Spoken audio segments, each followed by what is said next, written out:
Comic Timing is a proud member of the Comics Podcast Network. Welcome to episode 21 of Comic Timing, a comics podcast devoted to the average comic book fan, from the average comic book fan. Join in as a rotating panel of guests and myself, Ian Levinstein, discuss whatever comes to mind, time after time, here on Comic Timing. On today's show, Comic Timing is happy to have an interview with the creator of such fine works as Milk and Cheese and Dork, Evan Dorkin. We go from one side of his career to the next and everywhere in between, so plenty of fun is to be had.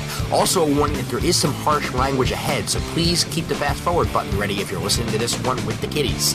Here now, Comic Timing. Hey there, folks. My name's Ian Levinstein, and welcome to episode 21 of Comic Timing. If you're wondering where episode 20 went, that'll be next week. It's a long story. If you listen to 19.5, you'll understand it.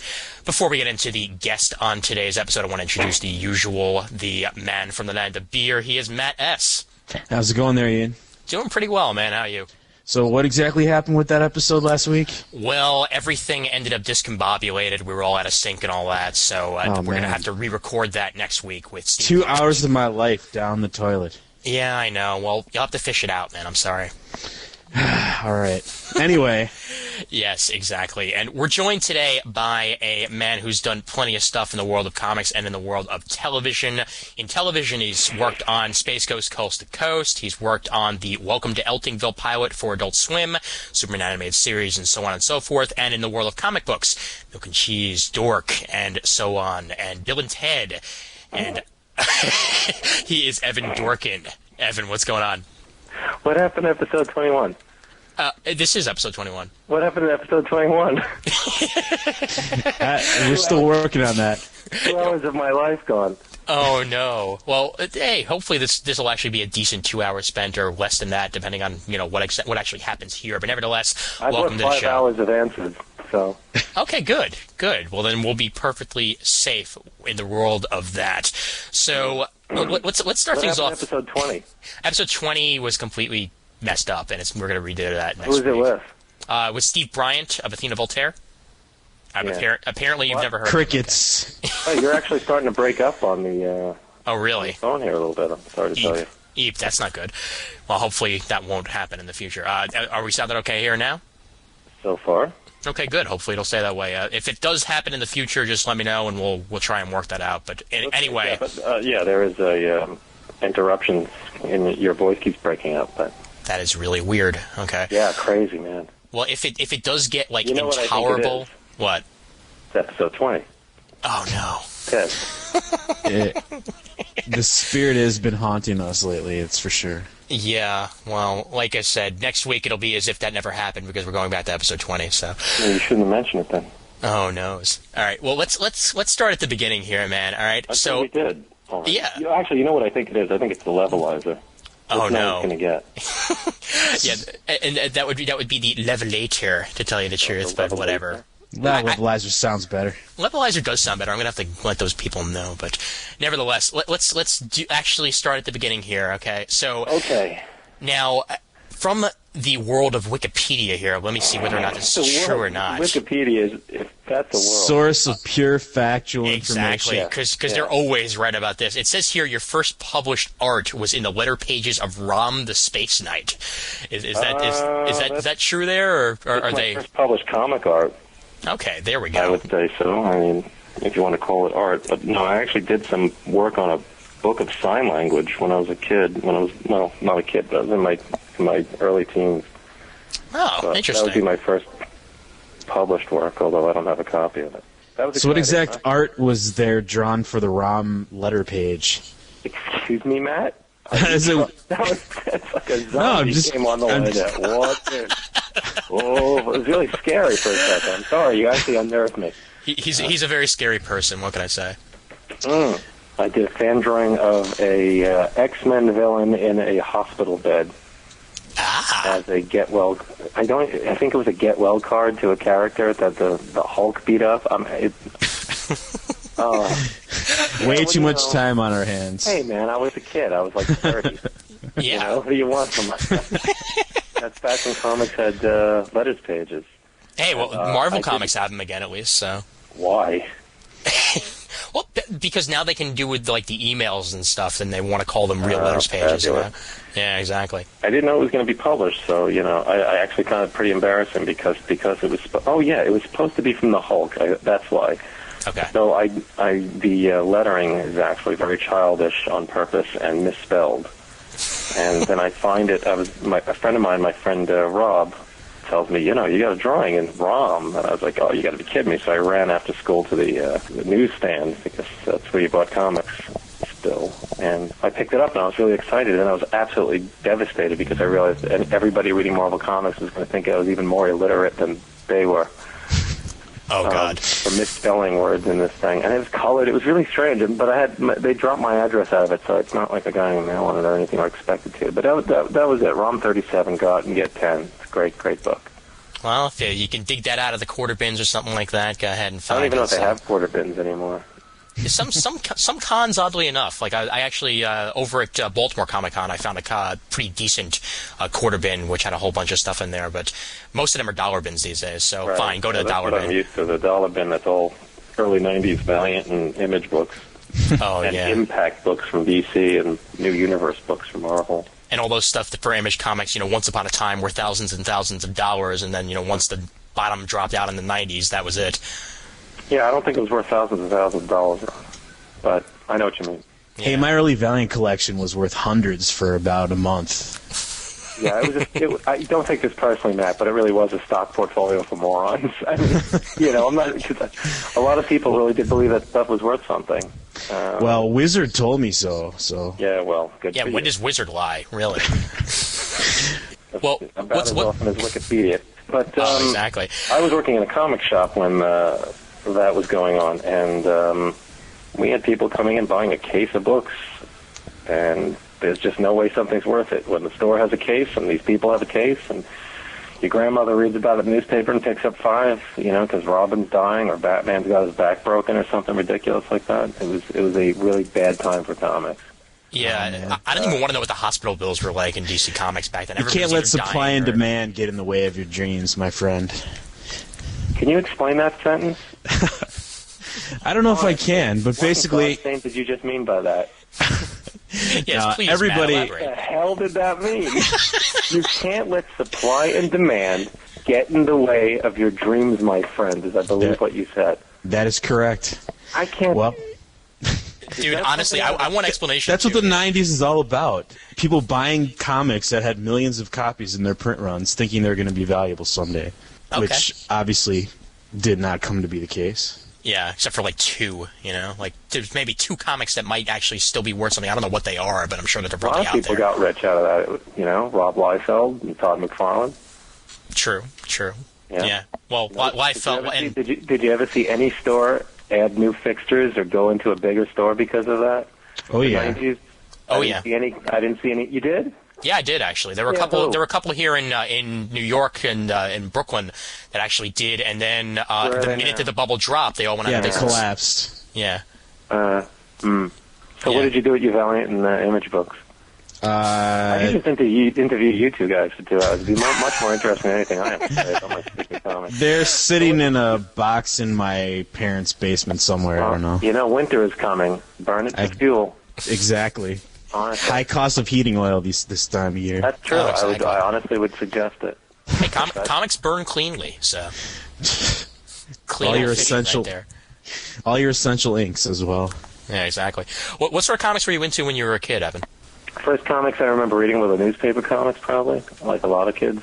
I like Peanuts.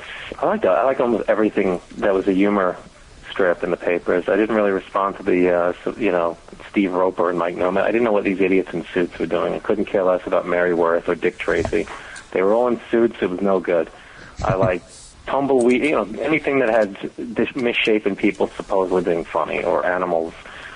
I liked all that. I didn't like Little Orphan Annie. Anything that was people talking to each other and doing things was rotten. Anybody who was getting hit, like, hey, that was good. Peanuts I liked. Anything with talking animals or Wizard of Id, BC. And then I read Tintin reprinted in some kids' magazine my mother got me a subscription to. And then, at some point I discovered Marvel Comics and became a moron. total moron for Marvel. What were your favorite Marvel heroes? Name them. Whatever was being printed in the 70s. Anybody who was in a costume I liked. I could tell you who I didn't like easier than I could tell you who I liked. I didn't like DC. I wasn't familiar with Charlton. I mean, the DC Comics just seemed like a bunch of PTA members sitting around in costumes talking about things. The right thing to do and how to do it, and, oh, no, that was horrible, and, oh, we'll have to fix that. It was just awful, I just could not get into it. Never saw Charlton. Didn't like any horror comics or anything. So I didn't like Dracula. I didn't like Son of Satan. He didn't have really, to me that wasn't a superhero book. I didn't like Conan. And I didn't like anything like King Kull, or any barbarian books, any of the monster books. Even though I liked monsters, I knew there was just something completely shoddy about Marvel's monster books. They'd cross them over with superheroes once in a while to try to, jolt sales, and I still didn't buy into Dracula versus Spider-Man or any of that. It just seemed ridiculous to me. And I just read a bunch of that stuff in the Essentials, and they're really laughable. Yeah, they're pretty awful. Yeah, I tried to plod through that Essential of the Tomb of Dracula a few months back. It was a little rough. Those aren't so bad, but they just, I heard such great things about them. I was kind of surprised how, that I really could. Not surprised, but they didn't do much for me. But I forced myself through, for bathroom reading, extended bathroom reading, the Frankenstein book and the werewolf book, and they're just hilarious. They're just so much like bad 70s television in some ways, but, with the added, how bad comics were mostly and how bad comics can be. They're so pretentious, and the creative team flip-flops all the time, and everybody's trying to do these real deep, meaningful stories with, the werewolf. What is he called? Werewolf by Night. Werewolf by Night, yeah. As opposed to, I don't know what other kind of werewolf is out there. Werewolf by mid-morning. Yeah, you guys can go with it. I'm staying clear away from that jazz. And the Frankenstein Monster book is really funny, too, because they started off in the Mary Shelley original mode, and then he gets frozen and wakes up and ends up duking it out with superheroes and preventing the assassination of Nixon on a train with a female hobo. It always killed me. It seemed like he was dressed like a hippie. He had like furry vest. He had that rotten fur coat, hair shirt that they gave him pretty much in Son of Dracula, the third. Yeah, I think it's the third Frankenstein monster movie. See, you're kind of making me want to see them go back to him now, and he's still wearing the exact same jacket years later. Why wouldn't he be? I mean, everybody wears the same. He's wearing his copyrighted outfit. His Marvel copyrighted outfit. He can't get out of that thing. It's like the reason the Hulk always goes purple pants no matter what he's wearing. If he was wearing a tuxedo, he'd end up hulking out the purple pants. I'm sure there's a joke there somewhere, and Fred Hembeck's made it, but I won't get into it. Oh God! Well, I mean, you don't know what I'm talking about, do you? Vaguely. Fred Hembeck was in the Marvel Age all the time. He was one of my favorite cartoonists, actually. That's true. He was in a Marvel book. So you got me. You've got me there. 1-0. What happened to episode 20? Next week. The Levelizer took care of it. I liked all the Marvel guys. Spider-Man, big Spider-Man fan. Captain America. I guess this is early. More like mid-70s on that I started. The comics were a quarter when I was buying them, so somebody can figure out when that was, 74, 75, I don't know. They were reprinting Kirby and Ditko at the same time that they were putting out all these other books, and Romita was doing a ton of covers, and Gil Kane was doing a ton of covers, and they'd also blow the deadlines a lot, and instead of having a fill-in artist, they'd have reprints of old comics, so I was able to get into the 60s stuff at the same time as the 70s. I miss the days of quarter comics. God. Oh, my God. These days were $3.99 a piece. How old are you? No. Tell you he was a fetus. He wasn't even born. I was a fetus, but no. Answer the question. I'm 22 years old. Thank you very much. You know how you missed the days of quarter comics? I wasn't born yet. Exactly. Fucking years you missed the days. What are you talking? I missed the days of a nickel hamburger. That would be great, man. Yeah, that would be great. Well, look. No, honestly. Wouldn't that be great? And the fact and die in the Triangle Shirt Factory. You know, your father could be a cop on the take getting beaten up in Hell's Kitchen and everything. Yeah, that would be great. Let's go back to the good old days. The fact that I missed out on it makes me disgusted, to tell you the truth, because these days... Guess what? You didn't necessarily miss out on anything. Really? I think that's the tenor of his comments. Comics are pretty much from when they were growing up reading their comics as a kid, just like me. You know, I love the 80s. The 80s was shit. So you might love the 90s. The 90s were shit. It's all shit. It's all great. You know what I'm saying? Unless it's like some time of war, then that's just pretty shitty. Although you go see a movie like Hope and Glory, and the kids still had fun busting up the houses and saying up your arse and things like that. Now, you just it's a film. I'm sorry. I forgot you guys are 22. I'm actually 35. So yeah, there you go. Yeah, I am the youngster of the bunch. Believe that? Well, all I can tell you is the truth, man. No, I vouch for him here. He is actually 35. I am 22. Why is he running around with a 22-year-old? The world of the internet. Florida congressman or something? Now, see, then I'd be going after the 14-year-old. So, you may have known him for 6 years. Oh my God! So did you you started out in this? I'm sorry. Did I? Just a little bit. I mean, if you're legal now, I think it's a fine thing that you two have met. I think it's lovely. Oh man. Well, so did you follow? I mean, you said that you were working in a comic shop. Like, how old were you at the time when you were working there? Oh man, I don't remember. Hold on. I started working in the comic shop. I think I might have been 18 when I started at a store called the Fantastic Store on Staten Island. All right. So did that did that kill your desire for books to work in the shop, or were you still a collector at that time? No. I was collecting. I stopped reading comics at about the age of 15 or 16. I got really into the idea of becoming an animator. And this was before the animation boom, but still pretty hard. Actually, I guess there's probably more people who call themselves animators now, even with 2D falling apart and everything. There's so many people doing it on the internet. There's so many people doing small studio stuff in Flash.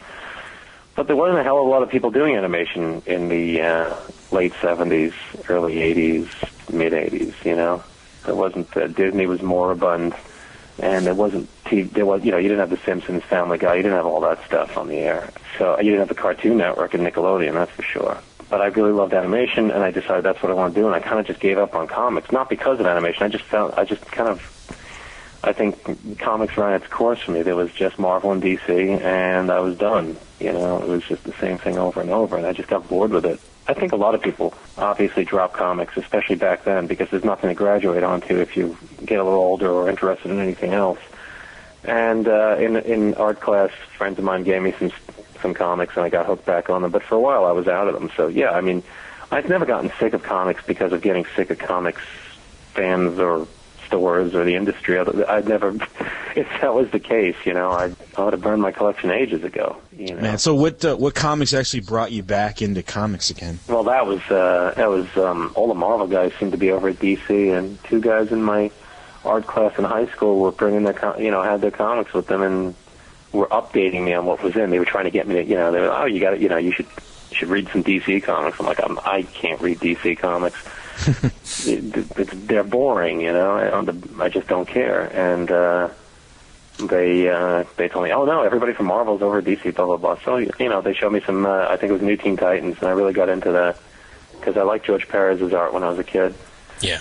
And he was basically doing what he was doing at Marvel for DC, and it just read like a Marvel book to me with the DC characters. It was Wolfman and Perez. Right. And they had good, it was what I liked from the old Spider-Man books and Fantastic Four, good soap opera that kept going from issue to issue with stories that kind of, were woven in and out, and they kept you hooked. You wanted to come back the next issue, and enough things got done in each issue that you felt like you got your money's worth, and it was exciting. And, it seemed very much of the X-Men mold, which was my favorite book, I guess, the new X-Men, when I stopped reading. Right, and I remember at the time, I was, 14 or 15, I think, when I started around that same time, and that was, it was always the contest between the Teen Titans, the X-Men, which book was better, who's... I guess, but yeah, that's true. I mean, I remember fandom wasn't what it is now. I mean, it was, if you weren't, you could go to conventions and your friends basically would talk about it and stuff, and there'd be zines, but I really wasn't aware. I wasn't aware of the zines. And it's not like now where everybody just goes on the internet and bitches for 12 hours about how they do everything. It's like Hey, these are all people who can't color coordinate themselves. They're clean their clothes twice a week, and they want to tell everybody how to do their job for them. But God forbid you should tell anybody how to run their store or their life. But anyway, honestly, I want to disagree with you, but I really can't. Yeah, what are you going to do? I mean, look, I was one of those fans, I'm a walking car wreck, and I'm going to tell, Marvel and DC how to run their books. I mean, even if you have a valid point of view, it's not like I would do any better. But, every time somebody bitches at me at a convention, I feel like I wish I could follow them home and see what kind of pieces of work they are. It's like, it's not even just comics. If you're on the post office line, there's always going to be 2 or 3 people, if the line's not going fast enough, who start bitching and moaning. And I would love to see what they do when they're at the dentist's office at their job or at the mechanics. They're just sitting on their asses like everyone else. So, So what to do with anything, but what was your first comic? Or did you graduate into the indie boom comics of the 80s? I went to comic school and I graduated, and they give you a diploma and a pencil, and you start drawing Iron Fist. That's the book. That's how John Byrne got started. There you go. But I think as a reader, I started on Wheeling the Chopper Bunch for Charlton, actually. That's and true. Lodge 2000. But as a reader, I mean, did you? Oh, I think we're even at 1-1 now. Oh, okay. Zing. I think we're back. I think I'm back in this game. I mean, were you one of the people that got into indie comics, like a lot of other people at the time, from Love and Rockets? Or? You know it, buddy. Okay. That's it. You're almost at 2-1 there. But, He's getting there. He's getting there. Yeah, well, the thing is, I worked in a store that was actually really good. It was a good store. I worked at the Fantastic Store was the precursor for Jim Hanley's Universe.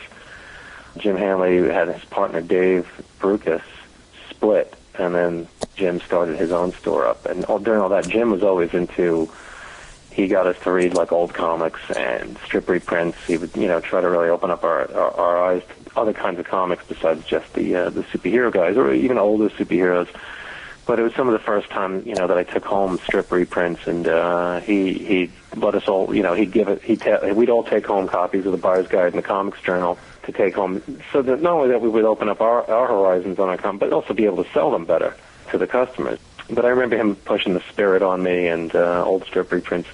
And Love and Rockets was a book that he was really recommending that it took me a while to finally come around to, but when I did, I just fell for it really hard, like a lot of people at the time. It was a real breath of fresh air. And since I was into a lot of the music that, one would think of the average Love and Rockets fan at the time, punk and stuff like that, it was just really surprising for me to be able to see people doing comics where their own life was in it, their own interests. And, there were genre elements, there were fist fights, and there were robots and dinosaurs and things like that, but it wasn't the focus, and it obviously was very different from what else was on the stands. It was much more, in some ways, like a little bit like a European comic, a little bit like a comic strip, and it just was, a lot more freewheeling, and a lot more personality of the creators were in it. And, then just a lot of things started coming out like that, from Fantagraphics and Kitchen Sink and other places. Now, was it stuff like this that actually gave you the bug to want to start creating comics yourself, or was it something else? I always created my own comics because I think, like a lot of people who were cut off from collaboration, I didn't have an older brother, I didn't have any siblings, I didn't have any friends who wanted to do comics as a profession. I mean, I knew from an early age I wanted to do something. I wanted to draw. And I never really considered myself a writer, but I wrote all my own stuff because nobody was going to write comics for me to do.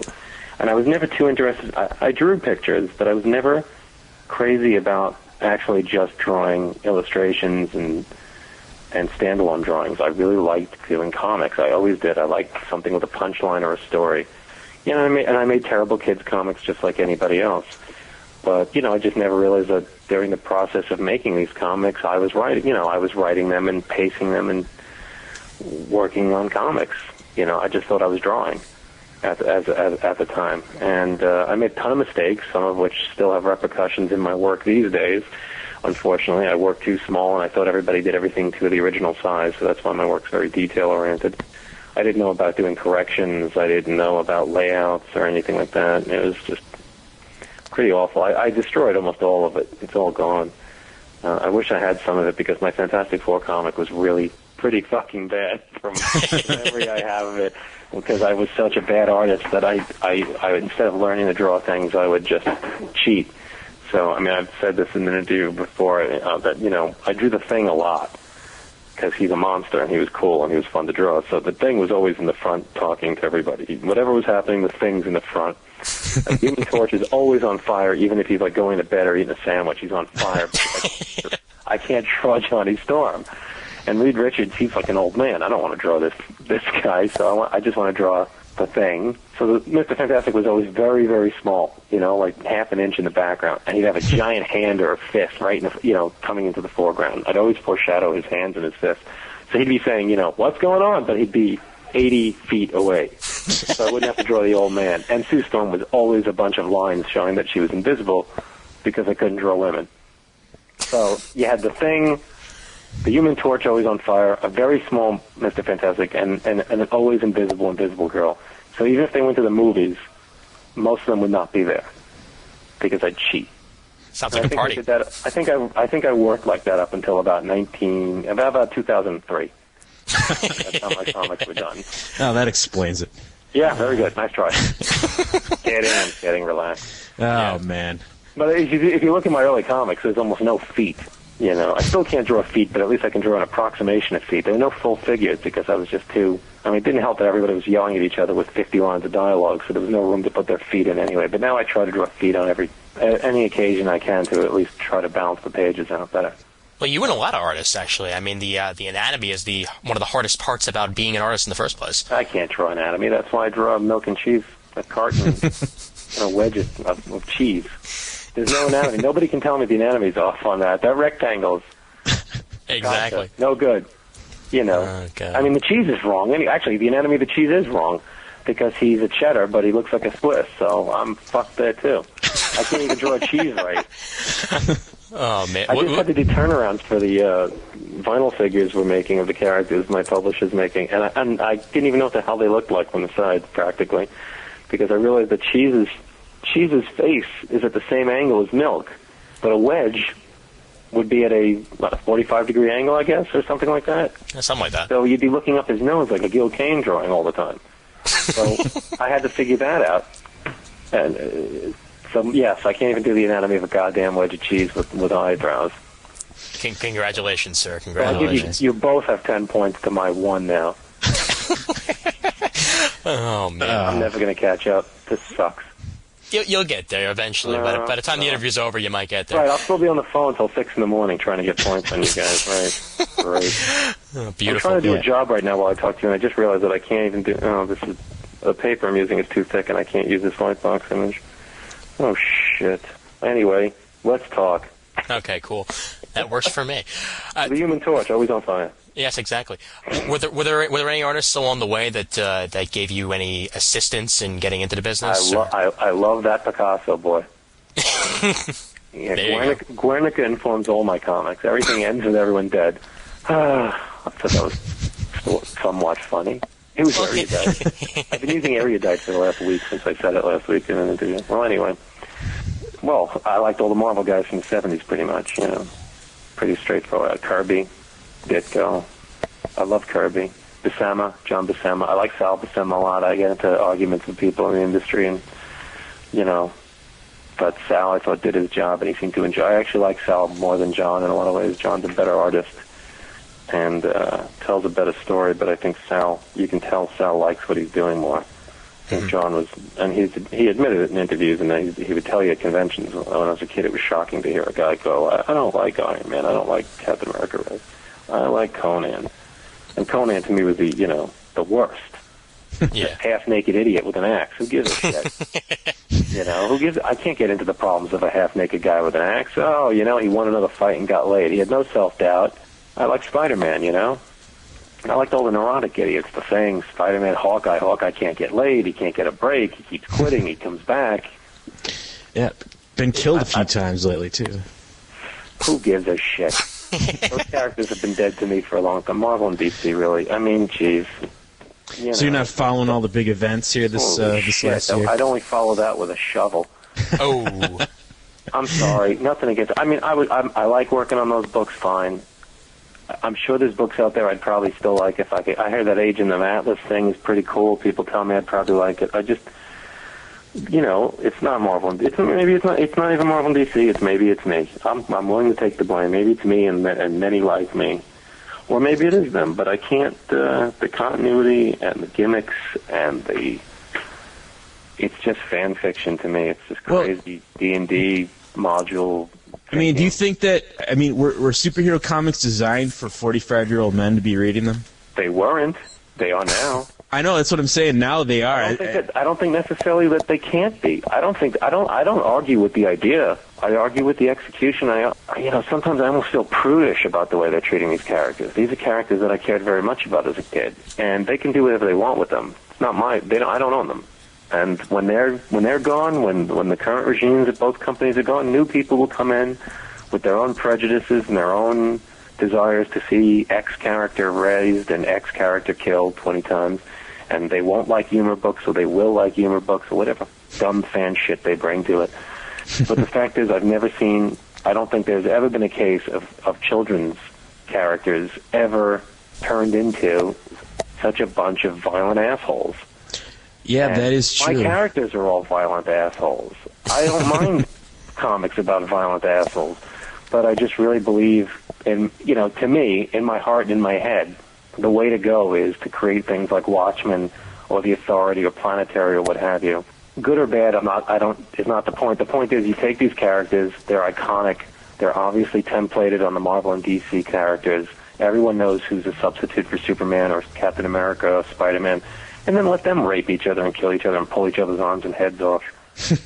Everybody will get it. To watch these characters act like they're in some snuff film just doesn't work for me. It just doesn't work for me. Dick Tracy doesn't act like Scarface all of a sudden to boost sales. Mickey Mouse doesn't start, I don't even know what the hell. I get the bits and pieces on the internet, and I look at a couple of books on the shelves, and I saw Superboy ripping some guy's arms off, and I just thought, this is ridiculous. That was what Infinite Crisis was all about, I think, killing people as graphically as possible. But it obviously sells better than the average stuff whenever and they go, look what works. This is what retailers jump on. This is what the fans jump on. This is what the newspapers jump on. And everything that's popular right now seems to be about the darkest, grimmest, nastiest stuff.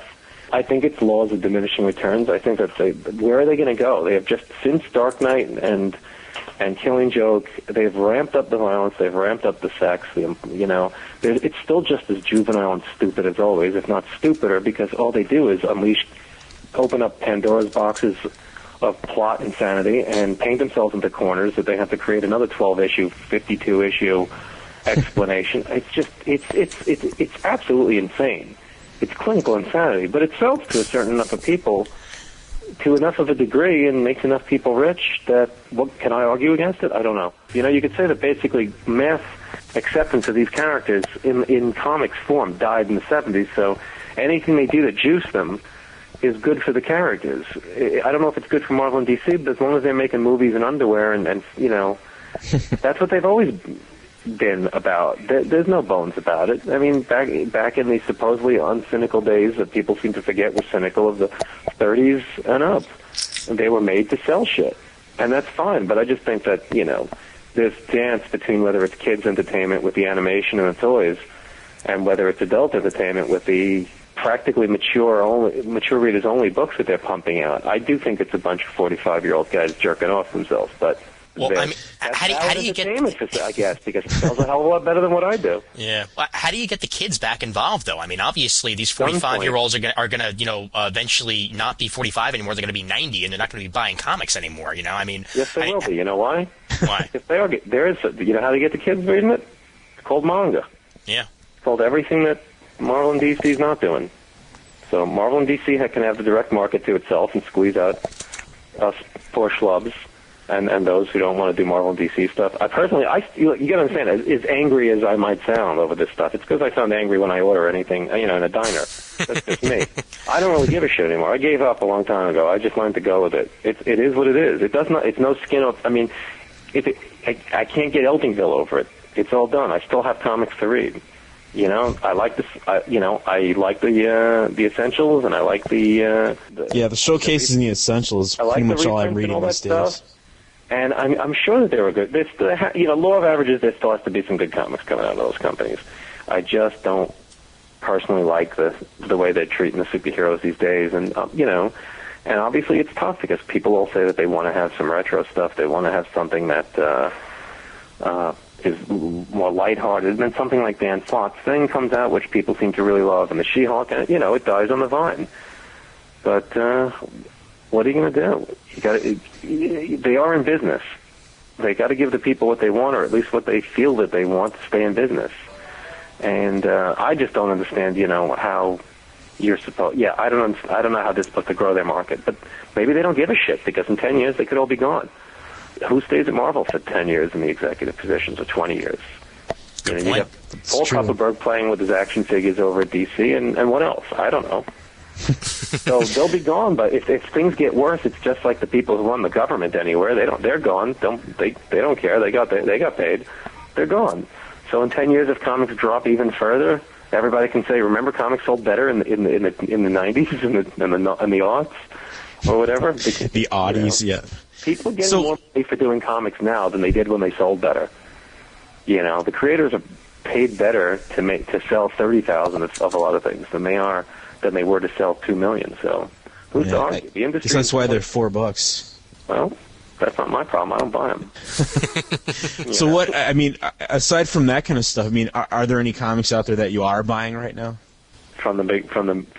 No, from anybody. From anybody. I was reading on your blog It's post. harder and harder because the thing is, you're buying books and collections. I'm buying books and collections more than I'm buying the monthlies or the single issues. I mean, I buy Love and Rockets. I buy Hellboy when it comes out, but I think, from what I understand, Mignola stopped drawing it, and I still like his writing, but there's just something a little, Right, the last series that came out, was it Makona or something Well, like those that? I'm waiting for to get in collections, to be quite honest, because I just can't even keep on top of these things. But mostly I buy stuff based on the creator. I guess what I'm saying is I buy stuff by the Hernandez brothers, and I buy stuff by Mike Mignola.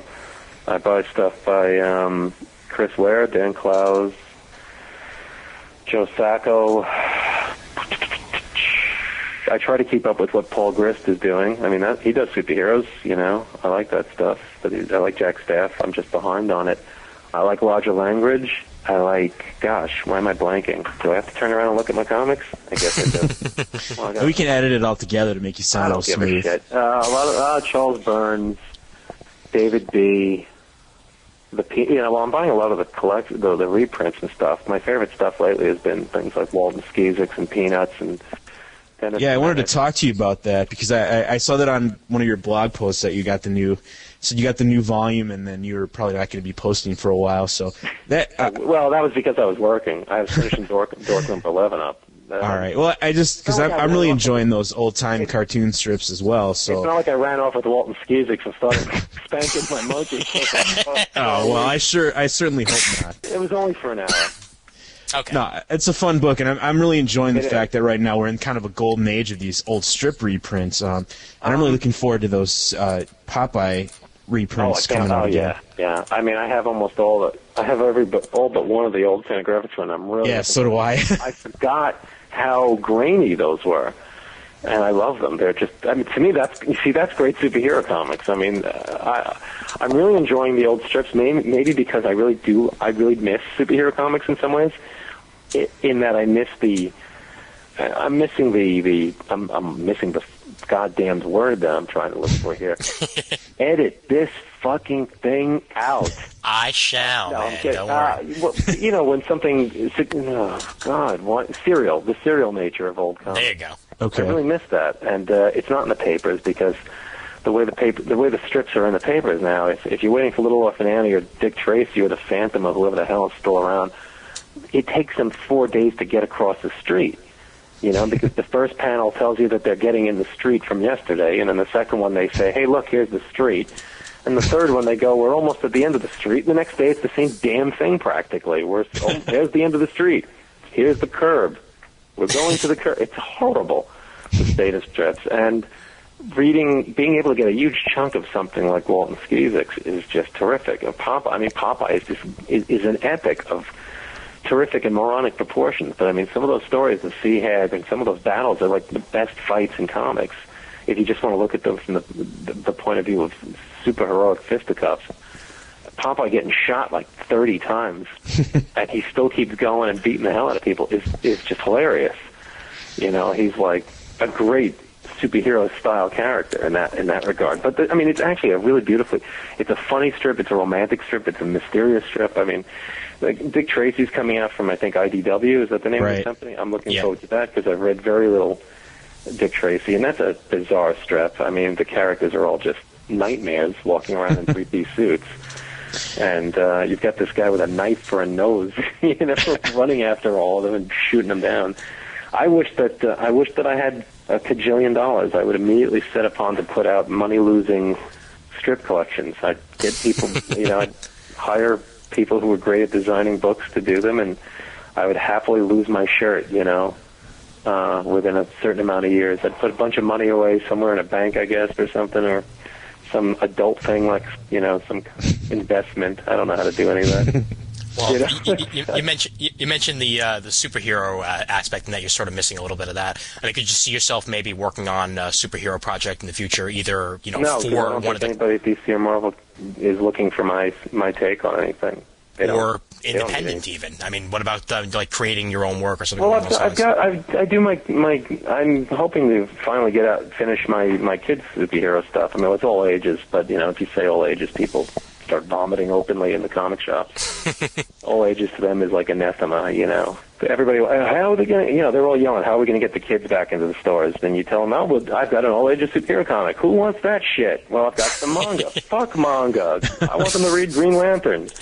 You know, you can't win in the direct market. You know, there's maybe a couple of hundred retailers out there who knows what's going on, and the rest of them are all just walking around with their shoes off, rolling dice, and wondering why no women walk into the store. I literally walked into a store, and there was a guy walking around in his bare feet, the owner, in the store. And I just, you know, slob, this isn't a fucking living room. I mean, I guess it is. That's the problem. It's a lot of guys' living rooms with a cash register or a cigar box with money in it. I just couldn't believe it. I mean, it was just a poorly stocked hangout, I guess, for him and his game-playing friends. I'm like, why pay fucking rent in a strip mall? Go back to your parents' basement and do this. But I guess you get to say that you're part of the comics industry if you run a store. Oh, I guess. So it was in Pennsylvania somewhere. It was depressing. It was just, you know, I forgot what these joints are like. I'd rather walk into a place and see people knifing their sisters while, you know, raping their mothers and women eating entrails and dogs running around and people smoking dope and opium and showing stag films. I mean, I think they have one of those in Brooklyn now. That would be healthier than most comic stores. Christ, like some Clay Wilson nightmare going on in there. I thought, this is pretty good. This is okay. Do you have Walton Skeezix, sir? I'd be much happier than just one barrel-shaped human being walking around like an episode of Hee Haw. Oh man! So speaking of, you brought this up a little while back, but speaking of manga, I'm a big manga fan. I know Ian's a big manga fan, and I for some reason I have this impression that you and Sarah were kind of into the whole manga thing quite a while ago as well. We were into manga before manga was cool. Right. Me too, man. We were into manga like in the 50s, man. Exactly. When it was just a few clubs. Astro Boy. There you go. No, I mean, I think that it's just a matter of, yeah, who cares when we were into it? I mean, no, that's not my main point, but basically just, I mean, get to it. Is because, like you said, I mean, obviously that's where kids are going these days. I mean, why do you think that? Why are kids gravitating towards that stuff? I think a lot of it is just cultural infusion. I think the Japanese culture just slowly leaked into American culture over the years through television and video games, and you know, I mean, growing up, I mean, you're closer to my age than that pipsqueak over there in Brooklyn. Yeah. And you know, you had I've lived in New York my whole life, so you had pretty good saturation of television, a lot of good independent stations, and a lot of weird stuff getting shown. So you had Gigantor and Kimber the Lion, which was based on the Tezuka, Jungle Emperor Leo, I think. Right. And which I didn't know at the time, obviously. Astro Boy was on the air. If you could get a UHF channel in, you could get Tobo, the Eighth Man, and things like that. I couldn't, but I knew what it was because if you read Fangoria and Starlog, some famous monsters, every once in a while they'd show you images of that stuff. I loved Godzilla movies, and I watched the 4:30 movie, which showed all the giant rubber suit stuff. And late at night on Channel 9 and Channel 11 had a lot of the rubber suited Toho and Daiei films, and King Kong Escapes and all that garbage. So, I just liked that stuff. Speed Racer, that was a big one that everybody kind of knew in this area at least. And growing up, anything that looked like Japanese animation in the 80s, we get what came out? Battle of the Planets. Right. And Star Blazers, which I forget what the real shows are. Yamato. Yamato, yeah. Is that the Yamato? Right. And Gatchaman, which has a great theme song. But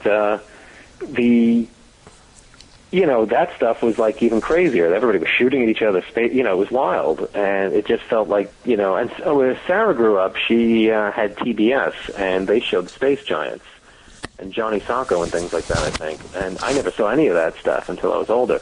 But I was a sucker for giant. I mean, the Japanese really liked things that comic book people liked. If you were a kid into comic books, giant monsters, giant robots. And usually with little kids controlling them, too. I didn't even get to see Kamen Rider or Ultraman or any of that stuff that some people did see. I mean, they did have some packages of, like, Ultra 7 was dubbed in Canada and showed in a few places. So I never saw any of the, I don't know what the Sentai shows or the Tokusatsu. I don't know if I'm saying that right, the team shows or the superhero shows, which I would have loved. Because I love them now. They're ridiculous, a guy with a tiger head on a motorcycle fighting monsters. That's okay for me. That's really all I need. The sense of wonder/idiocy is great. Ultraman and, the Go Rangers, which set the tone for, there's a chick, there's two hot guys, one weird guy and one fat guy. Oh, yeah. Every single manga and every single anime is bound to have at least one of those. Right, and a lot of that seems to come from Go Rangers, which has that group. And the fact I literally will stop in the middle. He will go, if he sees a bowl of rice that a monster sets out for him, he stops and eats it and gets conked on the head in one episode. That was fine by me. And I think a lot of people who were into this junk, you took it where you could find it. You watched it. I remember there was the Dynaman. They would redub the Dynaman stuff on Night Flight, on USA's Night Flight in the 80s, I think it was. So you got music videos and dirty-minded, jokey, Mystery Science Theater kind of Japanese superhero shows. So, I'm a junk culture goof my whole life, and I picked up on this stuff. And I worked in a comic shop that ordered from all the companies. So we saw Eclipse and first manga series, and we saw manga. So I was able to, I read some of the manga that was coming out in the 80s. Mai the Psychic Girl, I remember, and I'm not sure what else. I never really got into any of that. Let's see, what stuff? Eclipse Speed was first coming out. Yeah, like Area 88. Area 88. I never got into any of the mecha kind of stuff, to be honest. I never got too crazy about that. I mean, it was too formulaic even for me. And I think I never got into the idea of somebody basically being a giant Iron Man and being kicked to them. I kind of liked heroes that sort of had their powers innate. I mean, I know this sounds super geeky, but it is what it is. And the idea of all these people strapping themselves into these big robots and running out there, I kind of like the robots more than the people, and I wanted the robots to be sentient, if that makes sense. It always bothered me that, like in Giganto, that Giganto couldn't just kind of wake up one morning and go beat the crap out of people, that he needed this stupid little kid to play with the box. Yeah. The kid's stupid. He can't be doing this. Gundams just sort of sit there waiting to be used. One joystick was going to work this robot as intricately as that. I just never bought it. It bugged me. I wanted the robot to be independent. And that's just my anal fan thing at the time. Now I could care less. But at the time, I didn't want Johnny Sacco. I just wanted the giant robot. If that makes sense. That makes sense. And if it does, I'm very sorry for you guys. But that's apology accepted. You're going to start talking about my geeky kid days. You get me going. Yeah. As opposed to when I just talk a lot about other crap. Because I remember, I was kind of trying to be a fan at that same time, and the stuff was pretty hard to come by. Fan? Well, I was trying to get into it. It was very hard. You know, comics school like I did, and then you went on Iron Fist. I was close. I mean, as far as what was available at the time, I mean, my big show that I grew up with was watching Robotech, which was... See, I'm a little... you're younger than I am, and I missed out. I was aware of it, but by that time I was probably hanging out late at night, you know, trying to... With girls. Yeah, with girls and... beer and stuff. It didn't work, so I probably should have just watched Robotech. Yeah. And because I'm younger, I grew up on Transformers and Thundercats pretty much, but that was obviously later on. Well, Thundercats and Transformers were around when I was a kid. I mean, you know, I understand the appeal to certain young men of Chitara. and I you know, I can remember well enough that the opening was animated really well, and the rest of the show looked like crap. Oh yeah, they spent like $50 on the opening and $5 on the rest of the show. I just like every other show in the all 80s. those shows, because I'd watch a lot of them because I was still into animation, and I'd be like, wow, if the rest of the show looked like this, it'd be wonderful. And I could tell it. You could tell that Asians designed those shows. You know, you were starting to see, and again, that's where you were starting to see some influence from anime and whatnot. You know, you could tell if you were paying attention. Even, you know, if you were a young geek like me, you'd be looking at the credits for these shows and see a lot of Asian names. Yeah, and right. studios. I mean, during the 80s, a lot of that stuff was coming out of Japan. I mean, and then it got to the point where it was too expensive for us to do that anymore. Well, there's still, I mean, Eltingville was animated in, I think, Japan and Korea. You know, which is why it was another reason why it failed, I think. Because man, you know, I still have not been able to ever find a copy of that anywhere. I watched it when it aired on Adult Swim the first couple times, and you know, about Eltingville, actually. I mean, how much of that is based on, you know, like your own experiences? Well, you've heard me talk about this stuff, so yes. So I have to, you know, Chitara, you know, Cobra Commander. I didn't even watch G.I. Joe, but I know this crap. I didn't want, you know, I didn't stuff I don't even know about. Lin Min-Mei, right? Right. Right. I never watched that show. I never watched an episode of Robotech, but I know who that damn Lin Min-Mei is. Because I'm an idiot. I'm like every, you know, Eltingville is, you know, I've always said Eltingville is it's a love note. No, it's a pipe bomb. I love this stuff. I hate this stuff. I like the fans. I hate the fans. I guess I like certain. I hate. Yeah. Well, you know what I mean. Yeah. No, you like certain aspects, but not others. Not others. Is that? Which is pretty much. Isn't that the way of the world? Exactly. Didn't we just stumble upon a truth? Uh-huh. I think you're right. Yeah, I don't think we need to. I think we could all go throw ourselves off a roof right now. We get right now. The little NBC, the more you know thing is going across the sky. You guys go first. Well, and bringing us back full circle, knowing is half the battle. There you go. G.I. Joe. Exactly. Yeah. Beautiful. Back in the good old days when cartoons used to have to teach moral lessons. Yeah. That's one great thing about the Cartoon Network. When we did Eltingville, they actually said in the pitch, they basically said, no lessons, no morals, no happy endings necessary. I was like, God bless you guys. This is there great. You go. Yeah, we're working on the Bible for another show for the Adult Swim that I probably should have gotten done 80 years ago. And, you know, one nice thing about redoing the Bible is realizing that I don't have to come up with the usual horse shit that everybody makes you do in a cartoon or any kind of pitch, which is like, what are these characters' goals? What are they striving towards? You know, maybe they're just trying to fucking entertain people for 15 minutes and be funny. What do you mean? Who needs that shit? There you go. It's just like art crit stuff. You make it up just to pass the course. And I hate when they try to make you go, well, what is the plot? What is the you know, what is the path for this character? Well, he's trying to, well, You know, like, do you think, like, when they worked on Monty Python or The Odd Couple or any, you know, whatever success, you know what I mean? Did they really sit there and go, well, let's see, you know, Felix, no, he's a slob and this one's not a slob.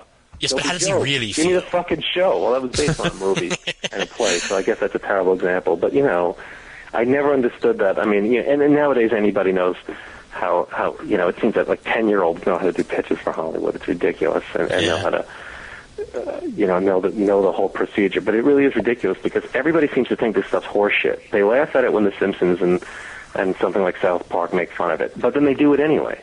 They're like, yeah, this is all horseshit. Hollywood's horseshit. They make you do horseshit. But, you know, we're going to make everybody do horseshit. It's like a fraternity. I had to have my ass spanked, and I had to be thrown in the back of a trunk and drink a fifth and drink a bottle of vodka. And that's a really horrible thing to make somebody do, so I'm going to make some little asshole pledge to it, too, to get revenge. Man, so is this... I really think that's what these things are like. They just, like, I had to go through it, now you have to go through it.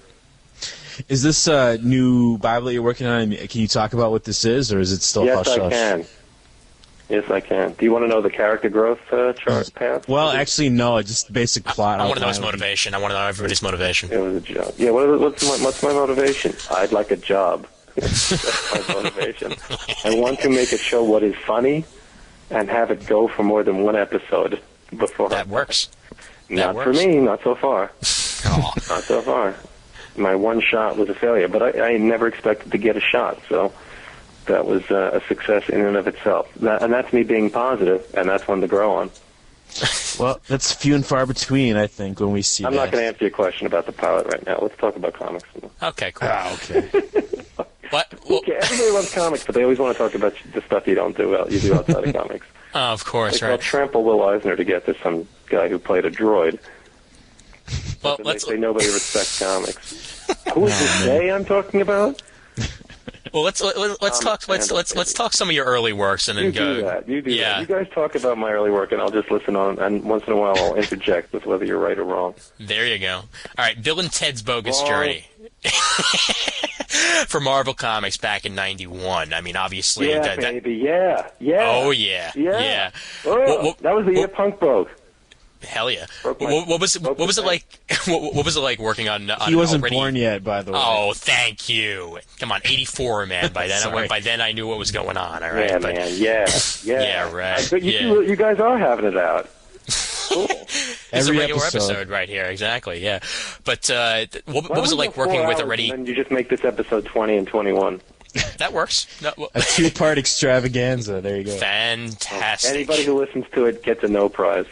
Oh, man. No, they get a big. You know, they actually brought the no prizes back now, and they're doing those through the internet. They're going to blow all their profits mailing those suckers out. Yeah, they're doing it through email now, apparently. Like, they're email attachments. It's ridiculous. That's even... how useless is that? Even an empty envelope is better than... It's better than that. At least you got the Hulk drawing on it. My friend My friend Michael Krugman got a no prize. I think he wrote in and said, "This is stupid." That's all he wrote. And they said, "You're right. There you go. No prize. This makes no sense. Stan can't possibly be writing all of these on his own." You're right. And and they sent him this Hulk envelope. He calls me and goes, "You got to look at this." I come over. He goes, "I didn't know there was." I ripped it open. I was so excited. The envelope's surprised, and I destroyed it. I said, "You idiot!" I didn't say "you fucking idiot." I don't think I had learned that word yet. I don't think I reached level 3 of cursing. I didn't have enough experience cursing to reach level 3. But now you're on about level 8, so it's all good. Actually, I think that I'm on a pretty good level there. I think I could go on the internet and sell some of these levels off for serious money on Warcraft or whatever the fuck that is. Sell on eBay. Geekcraft. But, I'm getting married on the internet. Yeah, whatever. All right, yay. To a dragon lady. Dog princess fucking thing. But, well, I must admit, if a friend of mine was showing me City of Heroes. I was at a friend. We were visiting a friend in Atlanta, and he works with computers, and he was showing me City of Heroes, and I just said, Jesus, I mean, I might make fun of this, but if I started playing this, I would just degenerate like the characters in that I did in the Elfingville story about. That's the whole reason why I don't play the game, because I know that like the minute I start playing it, I get addicted. I'd put a catheter in me. I'd wear adult Depends, and I would just shit my pants for 6 weeks and eat whatever came near me, and I would just lose my wife, my baby, my whatever work I have left, my friends, and I would just be smacking the bits out of people on the internet. I'm sure of it. I'm sure that is like smack. So it's a good thing that I am staying away from it, and I'm computer illiterate for the most part. Because I would be designing. You know, these are probably the future comics writers. I'm not saying that for good or bad. The people working on playing City Heroes right now are all like the guys who were rolling dice from my day, working out their ability to tell a story and work with characters and stuff. I mean, it's a good training ground. It's just that at some point I think you have to realize that you're also doing it you sort of got to work with towards the fans and not just, you know, you got to make yourself happy when you're working on the mainstream stuff, but I think you also have to kind of be respectful. which may be a word that people don't expect me to say who know my work. But I really do think you have to be respectful of the characters and the audience. I don't think you have to be over-respectful. And I think you should, again, you should enjoy yourself and write for yourself and get something out of it. But I really do think that you are they give lip service to this. They talk about how they're they're sort of like the caretakers of the characters. But if you were the caretakers of children and you treated them like that, you'd be arrested. People would come home and their kids would be, their diapers would be full of shit. There'd be blood all over them. They'd be missing limbs. They'd be having sex with one another, doing drugs, mind controlling each other. That to me is not caretaking. Sounds like an issue of Garth Ennis's The Boys right there. So well, sounds like an issue of 52. Superheroes are easy to piss on. I mean, they're really an easy target. It's kind of like Wiccans and Renaissance fair people. It's very hard not to make a good joke out of it. Well, with Marvel Comics, you didn't exactly do superheroes. You did Bill and Ted, and I did some superheroes. I did Fight Man. I did. It was a joke, but I did Agent X. I did a Thing series. People might think that they're all not serious. Well, I tried. I like superheroes. I really do. I'm not ashamed to say that completely. All right, I'm not apologizing totally. But I like superheroes. I have superhero books in my collection. I enjoy, like I was saying, I have the superheroes that I'm doing for my own stuff. It's just, I like, the idea of superheroes doing super heroics. And, not being watered down, but not being just god-awful. Not being evil, rotten bastards, basically. Yeah. That's what the villains are supposed to be like. I mean, you have a Punisher, I always thought the Punisher was ridiculous anyway because a guy whose powers are his guns, I just don't give a shit about. I mean, there's plenty of fiction about a guy with guns.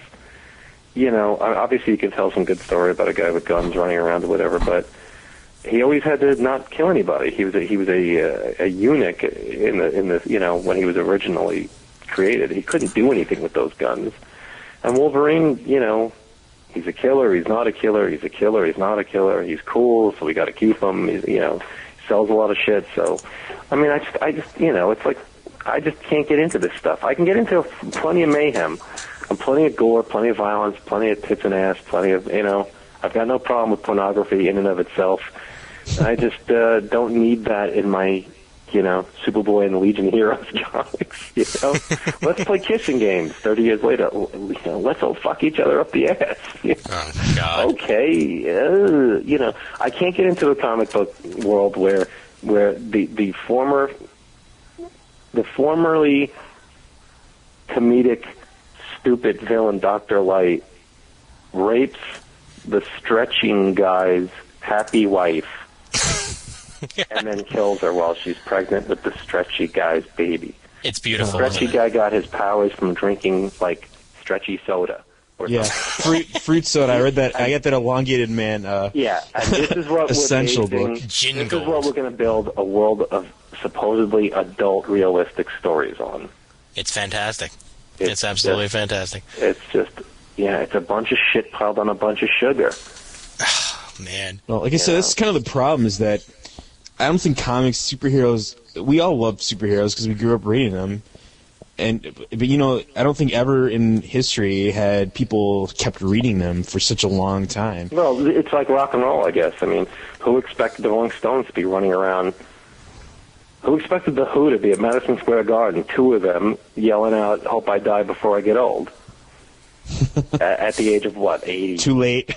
Yeah. You know what I'm saying? Who rock and roll and comics? And Right. I mean, on one hand, I'm sort of like, it's embarrassing. And on the other hand, I'm saying, you know what? God bless them. Let them do what they want. There's still an audience for it. I might make fun of it, but I don't think anybody should stop. I don't think Marvel and DC should stop. I just stopped reading the comics. I've got friends at Marvel and DC. I got people who work on the books. I mean, it might sound like I don't, like I'm bitter or something about, I lost a book at DC that I was really excited to do. I was doing a Metal Men book, and Video canned it, and it's not to his pace, and but that's not why I have a problem with Marvel and DC. It's same, the guy who comes in after him It's just a whole meet the new boss, same as the old boss. It's meet the new comic. Comics have painted themselves into this corner where they have to do bigger and bigger and crazier stunts. And part of our pop culture these days is instead of making just bigger and crazier stories, it's also bigger and crazier shock value, And everybody there's a lot of people who think it's cool. There's a lot of people who like it. I mean, there's a lot of people who like it. What can I say? Don't like it. I might be completely wrong. My tastes are my tastes. That's all. Yeah. But the same way that I feel that I should be free to bitch about what I think is a shame and what I think is also diminishing returns in a business sense and bad publishing strategies that have been going on since the 80s, and pretty much all have to do with the way the direct market's set up and the expectations of the direct market. And the way the retailers respond to this stuff. I mean, what are you going to do? Television's gotten like this. Movies have, and actually, to be honest, I guess they have and they haven't. I mean, I remember the 80s movies were a hell of a lot more grotesque and fun than they are now. Every week 5 new crazy horror movies came out that they couldn't make now. Now they're doing the horror movies all over again, though. They seem to be back in style. They're so much less interesting because they're trying so hard to replicate something or to be something, whereas those old movies had no budgets, throwing millions and millions of dollars. Even a low-budget horror movie nowadays could make one smart director and a few smart screenwriters, or even just people who are just creative or talented, could make so many movies out of the how much one Grudge movie costs. Horror movies shouldn't cost $40 million. They shouldn't have stars in it that because you have expectations when you see a star that you don't know whenever you see a real actor or actress in a horror movie, generally they're going to make it to the end of the movie. Old horror movies, you watch Texas Chainsaw Massacre, whether you like it or not, or Halloween or things like that, you don't know who anybody is in those movies. You don't know who can die in what order. I mean, you don't know who your star necessarily is. But I miss all the 80s horror movies. They're pretty dead. Some of them are just so nuts. I think that's why people really got into a lot of people got into the Asian horror movies over the last few years. Yeah. Which they're remaking and just stultifying and making boring. The world doesn't need The Grudge 2 with Sarah Michelle Gellar. They did well, but it did well. I know. I agree with you. I don't go to the movies. I steal everything. My friends steal everything. We watch it. Where you get a cheap DVD in Chinatown or something. But I like watching Korean and Asian and all the Asian, Japanese, Chinese, all the horror movies because I have no idea what's going to happen, which is what's really good in a horror movie. I like the dreamlike quality. Sometimes they're illogical, they're a mess, they're stupid, but they're a mess and they're stupid in a way that the big explosive horror movies that Hollywood's making aren't. I watched The Ring remake, and The Ring is not a great film, the original, but it's got some moments that are absolutely terrifying. Sadako comes out of the TV, the actual video that they show on the videotape. Scary stuff, really. I mean, to be scared when you're older is no easy task. And you watch the American one, and they spend a good hour and a half with this bullshit mystery, and they have to explain everything, and they pull out the weirder elements because, they take everything about it that would made it interesting to enough people to make a remake, and they scrub it clean, and they make it interesting, for 14-year-old mall poppers, which I guess is good business, but it's, shitty for my enjoyment, and that's all I care about. Yeah, well, have you ever thought about doing maybe a horror book someday? Anyway, I think we started off talking about Bill and Ted. I don't know how. And somehow we got here. We never even talked about it. Yeah. I always tell you have to cut me off because I really talk way too much. Well, to go with the Bill and Ted stuff, I mean. Honestly. Yeah, just quickly here. Let's go, Bill and Ted. Now, you worked on the Bogus Journey adaptation, and you worked on the excellent comic book. Were there any restrictions you were given? Excellent. The title was. Please qualify that.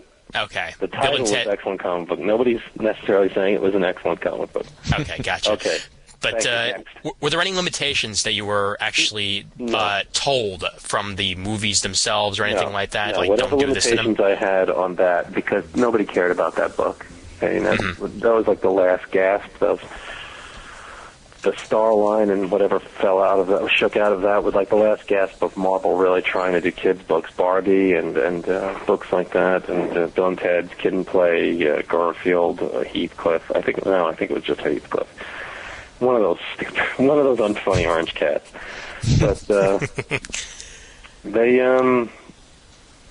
didn't care about the book. I got the book because really I don't think anybody really wanted to do it. And they did not have the top books like that. Traditionally, would get old timers who were on the way out, and people being nice to them, getting them work, and guys like me who would needed a job, and it was not a plum assignment. I was not a Bill and Ted fan. I had not seen the movie. I still have not seen the first movie.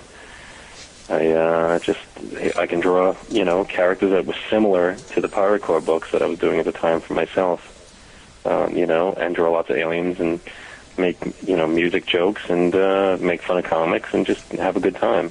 And it turned out to be, I had a great time with it. I ended up becoming had a lot of affection for the characters and for the comic. And it was the only time I ever did a monthly. Of my, pretty much of my own stuff, and it was really surprising. I was going to do it for only like 3 or 4 issues, but I had a great time. And Fabian Nicieza, the editor, who gave me the job, he just let me run with it. I mean, nobody was paying attention I knew it was an all ages book, and I did, and I only got maybe 2 or 3 things cut out of the book, and that was all from the film people, not from Marvel. Yeah. Just some very, nervous, I mentioned Jews. Ooh, I made a Jewish joke. Oi. And, I couldn't even use but I'm Jewish. They just were afraid that mentioning religion was going to set the world on fire. But that's one of the fun things about being Jewish. You can make fun of Jews. Well, by Dork 11. Get stones thrown at me in Williamsburg. But, I think it's really one really bad joke in there that I can't show it to my mother. She's really going to wonder why. And I don't want to tell her it's because I grew up in a Jewish household. But, God, it really is bad. But anyway, Bill and Ted's great experience. Best money I made for a very long time. I had medical coverage that year. I've talked about it since we did the book collection to Slave Labor.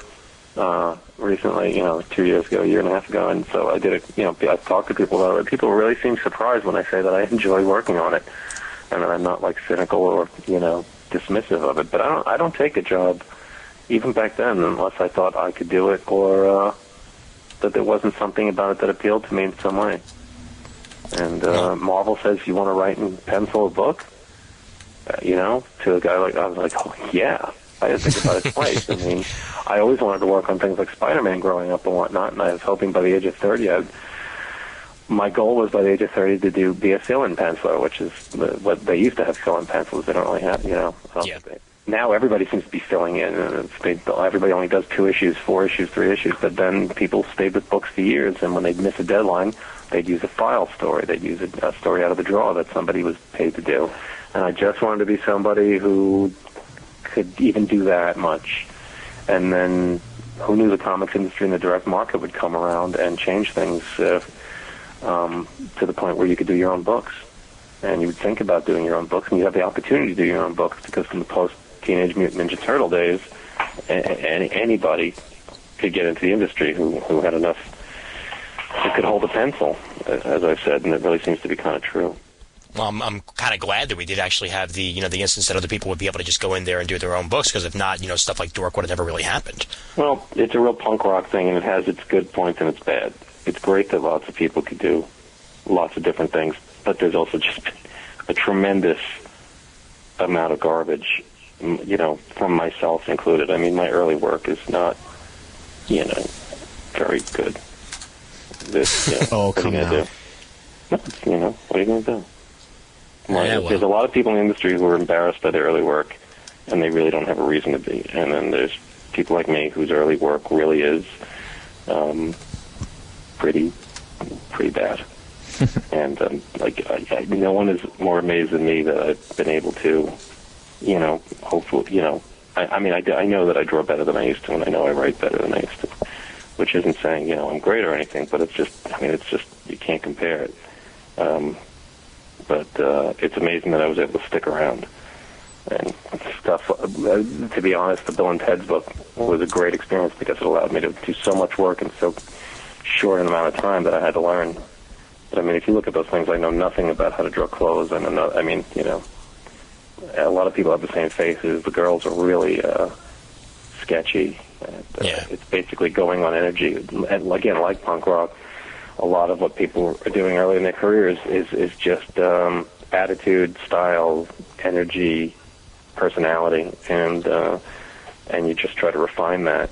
Or, you know, even, and if you keep the rough edges, I think that's fine. I think that's what, you know, I think that most of the people in the industry that people care about, who aren't working on major characters, and some who are, a lot of it is, you know, what do they bring to the work that comes through in every book they do? What is the voice and the personality?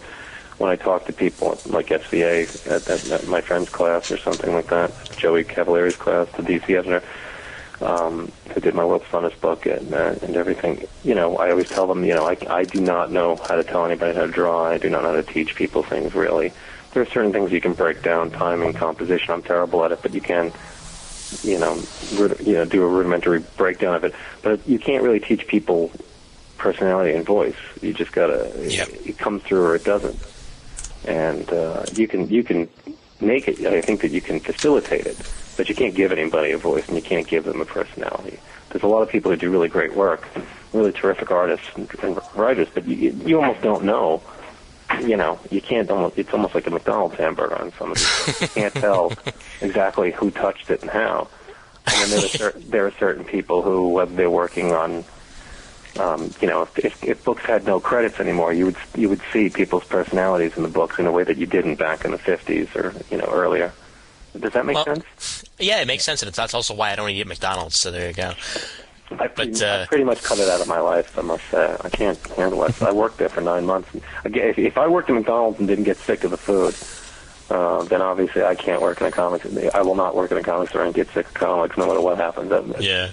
If you can work at a McDonald's for 9 months and still eat that garbage, I mean, nothing short of somebody taking a dump in your mouth with the McDonald's logo on it is going to...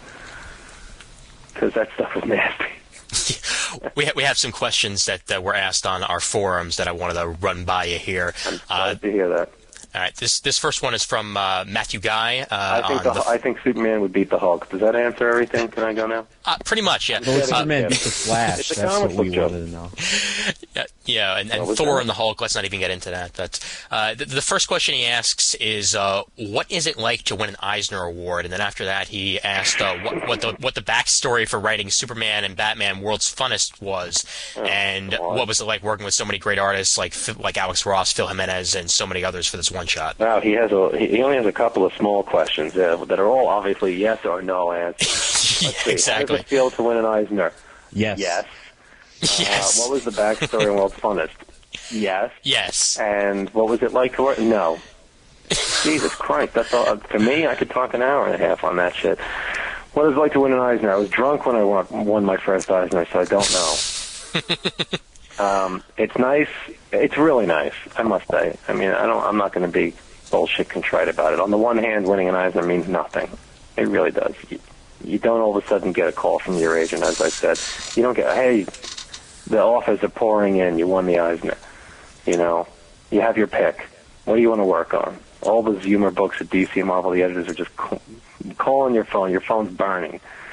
Your page rate's just gone up $30, you know? The world's at your feet. There are women at the door. They want to suck you off. You know what I mean?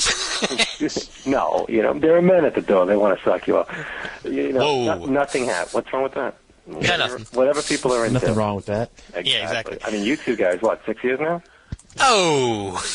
Long distance is kind of tough, but yeah. Yeah, exactly. Yeah, we're working on it. My wife and I got together long distance, so why can't you two? It's a beautiful thing. The internet, you can just take pictures of each other and whatever.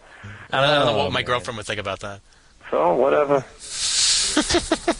she didn't know you were a page? Just taking a scary turn. Oh, God. Anyway, about... Let's get you guys off the hook here. Because we all know how down with homosexuality the mainstream comic book audience is. Oh, exactly. You know, hey, Batwoman's cute, she's allowed, but North Star can't have a boyfriend. Anyway. And how many times now has Northstar been killed? But let's not get into that at all. But I haven't. yeah, I'll be honest. I know I got a good general sense of what's going on the whole. I do not even know if that character. You know how I know who anybody's around anymore? I see the HeroClix figures on the counter at the comic shop, and I go, that guy's around. Okay, I know who that is. I don't know who the hell the characters are anymore. There's no Speedy anymore. Once I realized they changed the names, I don't know who the hell anybody is. Yeah. I just they'll all be back because they're all corporate logos and copyrights. They will all be back. Superman can't die. Steel can't die. They'll probably have to bring blue Superman and red Superman back. Because nobody can take them.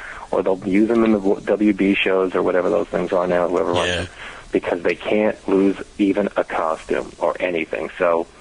They'll all be back. Even the Impossible Man and Batmite and all those guys have to keep coming back, or else they'll lose them. So, well, about Batmite, so anyway, Superman and Batman, world's funnest. Winning an Eisner is wonderful because you know that a few people out there are reading your work and care about it enough to vote. It's at the same time, I don't really feel like I deserve most of the awards I've won in the industry. I mean. On one hand, I cherish them, on the other, they're a reminder of my feeling like an absolute phony because except for one or two instances where I feel like out of the 5 people up for it, I may have been, I'm okay with it, with winning it, but I'm not okay with, beating out people like, people who I am a fan of, who I think are much better and more deserving. Like one year Jaime Hernandez was up against me, and I won, and that's just ridiculous. At the same time, you got to realize that it's who voted. You know what I'm saying? Who didn't vote? It's like anything. Yeah. It's a popularity contest. I'm glad enough people like me in those instances. That being said, if I'm nominated for something, I'd like to win it rather than lose it. It's nicer to win than to lose. Oh yeah. And the little plaques cover up the cracks in my wall. That works. And it's nice. It's nice, but I don't agree with it. I mean, I'm happy to be acknowledged, but I don't want to sound like I'm making too much out of this, but I'm ambivalent about everything in the world. So there you go. I question things way too much, but I think sometimes it's easier to be that way. And there are people who take it way too crazy. I mean, I've seen people who actually get sick over it. I haven't been to the Eisners or been to San Diego in years, but I mean, there are people actually getting. And there was a couple of years ago I've been. The night before, I realized that I'm really worked up over this. This is crazy. I know it doesn't mean anything, but at the same time, I'd like to win this stupid thing. So, awards are nuts. They're flawed. I'd rather win them than lose them. There you go. Okay. And it was nice when the Eisners had a lot. When 1 or 2 years I won it, I was there. You don't get a round of applause much in the world of comic books. Yeah. You really don't. You don't get much feedback, even though you'll get letters. But on the whole, you don't get it. It's not like performing. You sit in a room and you draw these things by yourself, and sometimes you're working 18 hours a day. And there's worse jobs out there, but sometimes you just really feel it's a lonely job. I'm lucky that my wife shares the job with me on a lot of our things, so I have somebody to see during the day. But I some of these guys, you hear about in the past, or when I was a bachelor. To just sit in the house day in, day out, it's just really tough. And to go somewhere and have, a couple hundred people clap for you, whether they mean it or not, is heady. So there you go. It's great. It's terrible. There we go. It's great. It's useless. It's wonderful. Okay. Now, Superman and Batman. Same goes for the other. I've been lucky that I've won the Harvey a couple of times, and I've won Ignatz, which was a total ripoff because I felt because it was for a category where I felt I had an unfair advantage, but I'd rather win it again. It's based on you usually win for something you don't deserve it for. You usually win for you didn't get one. It's just like in the Academy Awards, a lot of people tend to think that people get it because they deserved it the year before or something like that. So the only book I ever worked on that I thought deserved any kind of mention, of course, lost when it was nominated. So I guess it did get a mention, so I shouldn't bitch. There you go. And what are you going to do? World's Funnest. Jesus. How do I do this quick? World's Funnest was just a gag I had. The idea that Batmite and Mxyzptlk destroy the DC unit, have the power. The idea that these two characters, who are pretty much loathed by a lot of members of fandom, especially Batmite, these jokey characters, are little retards with the powers of God. And I love that. I love that they're the most powerful things in the DC universe, more powerful than the Spectre, probably. Well, in my book, they are, and I guess they are. I mean, they're world creators. You know, they're these two moronic D&D dungeon masters who could do whatever the hell they want. And I decided to take it to the stupidest conclusion, which is that they just romp through the DC universe as a playground.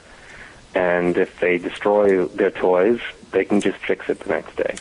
And the joke was that they get into a war over their favorite heroes and end up, it gets physical. They kill Superman and Batman. They continue to keep killing characters and destroying the universe until they reset everything at the end and go their separate ways and agree to meet the next week to do it all over again. And that every week the DC universe is destroyed, everyone's killed and dismembered and brought back to life without any knowledge of it.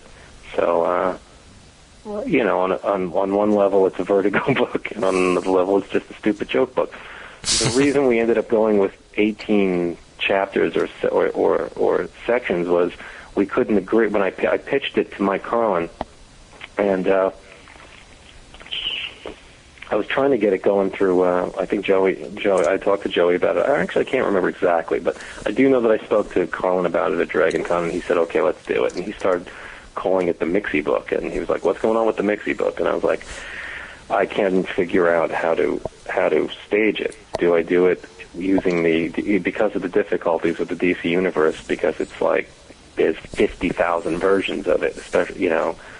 Do I use the Silver Age characters? Do I use the animated version characters, which are kind of like the Silver Age characters? Do I use the Modern Age characters? Well, if I use the Modern Age, for lack of a better word, Mixius Pitalik exists, but Bat-Mite doesn't. So I couldn't write it organically because I'd have to explain Bat-Mite. But if he doesn't exist, you know what I'm saying? And this is where superhero comics just get crazy. When you start talking about these plots, you always have to. You have 70 years of backstory that you've got to explain. And the problem with World's Funnest is that it's just like these stories that I have a problem with. You don't understand it unless you know all the backstory, because we ended up using every single DC era that I could fit in there or was allowed to use. So eventually I said to Carlin, I was at a gallery opening for something. I think it was Alex Ross. I know we went there before. I went out to go drinking with friends of mine who had been reading Kingdom Come and really into it. And I really wanted to see Alex Ross's pencil stuff. I'm actually a bigger fan of his pencil and ink work than his paintings. Personally, I find I don't really like his comics so much as I like his preliminary drawings. Mm-hmm. But that's neither here nor there. But I was at the gallery. I don't want to apologize. I like looking at this stuff. Now that there's, you know. But Carlin was asking what happened to it, and I said I'm stuck. I wanted to use the animated versions because I thought that would make much more sense. And he said, and everybody told me that I can't because the animated stuff doesn't sell, which in itself is a crazy thing. That, you know, millions of people are watching the shows, but you can't sell more than 15,000 comic books based on these hit shows. But anyway. Yeah. And I didn't want to use the modern era because it made no sense. The entire idea of the book doesn't work based on DC's get rid of all the funny elements of the comics. Batman doesn't know who Bat-Mite is, then the book doesn't work. So he said, why not use both? And a light went off in my head, probably because I was looking forward to getting drunk. and then I said, why don't I use all of them? And he said, what do you mean? I said, I'll use the Silver Age, and I'll use we'll do the animated, we'll do the modern, we'll do the Silver Age, Golden Age. Why don't you let me use everything? And he said, sure, sounds good. And he turned around, and I spent the night writing on napkins, and then I started breaking the whole thing down, and I realized that what I wanted to do, the high concept got really, I was very excited by it because I realized if I was going to do every alternate crazy, stupid Earth DC put out, and there's so many of them, I was going to try to get an artist that best represented each one. So because I was at the Alex Ross show, I thought I hadn't read Kingdom Come, but I knew about it from, you could not know about it. I would see if I could get Alex Ross to do Kingdom Come, and I would see if I could get somebody to do the animated version, somebody to do the modern, blah, blah, blah. And I wrote down my pet artists that I'd like for it, and I tried to get, and I ended up getting almost everybody I wanted. And first person I got was David Mazzucchelli, because he's a friend of mine. He agreed to do the Kirbyverse, for lack of a better word, the Fourth World. And then I got Dave Gibbons to do the Silver Age, when he was going to be the backbone. And once I got the two of them, I realized I got those two, and I got Alex Ross. Alex agreed to do it, which was, I was very nice of him, and very nice of everybody. I mean, everybody was just very appreciative. And when I had the three of them, I realized, shit, I've got Dave Gibbons, I got Alex Ross, I got David Mazzucchelli. Why don't I try to get Frank Miller? I was getting, I was like, why don't I have a Dark Knight section? That's an alternate world. And I remember yelling out, shit. And Sarah's like, what? I said, why don't I have Dark Knight in here? I mean, that would really break this open. And I got Frank Miller's email from Shrek. I knew Frank from arguing with him once and from talking to him a couple of other times. Not well. And he turned me down. And then he liked the way that I took it. And he said, okay, why not? Maybe I'll do Dark Knight someday. So, maybe I'll do a Dark Knight sequel someday. You never know. Which turns out he did. So with those guys, I pretty much then I went after Jaime Hernandez for the, blah, blah, blah. Make a long story short, I got I got 18 really, really interesting people. Some people dropped out. Some people couldn't do it. Will Eisner turned us down. Mark Schultz turned us down. It took me 6 months to write. And I was very happy with the way it came out. I thought everybody did a great job. I don't think anybody's, if you know what I mean, I don't think anybody screwed it over. I don't think anybody dropped the ball just because they were like lending their name to the project, and that was good enough. A lot of times you'll see top guys, I'm not saying these guys, but I'm saying a lot of times you'll see people go, well, I'm doing this as a favor, or, I'm only doing 2 pages. I'm a very busy man, and, it's enough to have me just show up. But everybody pitched in. Everybody did amazing work, I thought, and there was nothing I was disappointed with. And I got what I wanted out of the script, and nobody balked, and nobody, whined. And there was a couple of weird, things here and there, but I got more out of some people, and I ended up getting people like Bruce Timm, who initially turned me down, and he ended up pitching in. And it's pretty amazing. So I guess that answers both your last 2 questions. It was a great project. Yeah. I was only disappointed that it didn't. I really wanted it to sell better than it did. I wanted to do better by DC, and I wanted to do better by the people that were in it. I thought it was a good, funny project, and I think the problem is funny does not sell in the mainstream, and it doesn't sell much in the small press either. But I think this. I just don't know why a book with people like Frank Miller and Alex Ross and David Mazzucchelli and all those alternative guys and top guys, a lot of great guys in there, a lot of great people, and it just didn't do better. I really thought I don't know how DC feels about it. Maybe it did what they thought it would do, but I just thought that with some of these guys in there knocking out some beautiful artwork and with the high concept, that it should have done heftier numbers. Yeah. You just got me asking the same question in my head, actually, because, with creators involved like that, how could you not have gold in your about head? 30 or so. I think it had good reorders the first week, from what they told me. It wasn't because I wanted to get any money out of it. I wasn't going to get paid anything if it sold twice that, I think. Yeah. It's just, in some ways, it was my baby. I really shepherded that thing through. Joey did a ton of work. Joey Cavalieri did a tremendous amount of work on that book. He had no assistant. He had, 18 artists and inkers. There were inkers on top. We had Joe Giello with Stuart Immonen. We had a lot of people with a lot of hefty schedules, and that's not counting the people that he had to ask and the people I was asking. He got me, I did a lot of work beyond, not patting myself on the back, but it was a crazy book to put together. I had to do a lot of reference, a lot of research. I didn't know a lot of this stuff. I knew where to look. But I'm not that big. I'm not Mark Waid. You know what I mean? Not knocking him. I had to look this stuff up. Find some. Sarah was helping me find all these worlds. All the stuff Ty Templeton had to draw. But it was to be able to work with some of these people who I was a major fan of, and that some of these people who were, who were direct market gods, who could snuff me out with their feet. It was pretty exciting to draw stuff for David. If I could have the original art with that splash page of Darkseid that David did, I would definitely burn churches and kill children. I would definitely run through a temple with torches. But I just yell the pharaohs after me so they don't think I did it. There you go. But that book, I would love to have a piece of original art from everybody on that book if I could. I'm you know, it's a weird experience. It was a lot of work. I should have known at the time that you work on a comic book, and it's not the fault of the mainstream. A comic book comes out, and the next week it's done, except for a few, glittering projects that people really love. And this just didn't seem to be one of them. And it's a week-by-week business. I'm sorry? It's a week-by-week business, basically. Yeah, generally. It's not, also, it's not. It wasn't a miniseries or anything like that. It's just. I think maybe I got myself, even though I'm very realistic and very cynical, maybe I got myself worked up a little bit, thinking that I was, going to ride in a big car with these 18 guys who all are more popular than I am, and that we were going, I didn't think I was riding on their shoulders or anything like that, but I thought maybe I was riding, in the back somewhere. And I was just like, how could this miss as a project people would be talking about? And it almost felt like it didn't come out. Wow.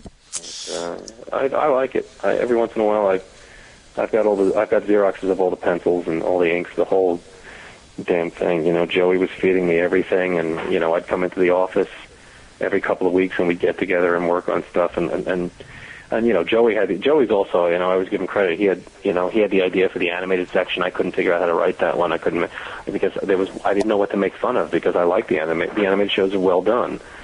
And the cliches of the animated shows aren't quite the same thing as the cliches of comics. And he came up with the idea of doing it, the concept of doing it as a storyboard, which just broke that one open. I thought it gave it a different look, it gave it a different tack.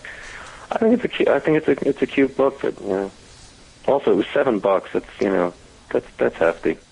Well, you know what? These days, that's not too bad. This is 5 years ago, 6 years ago. Geez, that long ago? Wow, I used to have a career. Shit. Oh, wow. man. So let's talk about something else. I'm depressed. All right. You shouldn't get. You get wrapped up in these things. You really do. I think everybody does to some degree. Well, we got a question from Chris Chavez on the forums, otherwise known as Equinox. Oh yeah, Equinox. What? Yeah. Well, no, I'm sorry, Chris. Yeah. Hey, Chris, how you doing? This is one from me. Yeah, the big shot. Yeah. Hey. What, if any, did you find to be the hardest thing about making the transition from working in a printed medium to working in broadcast television? Do you find television to be a more or less collaborative medium than comics? Well, obviously, it's more collaborative, unless I guess you're working on 52. The first stuff. Well, you know what?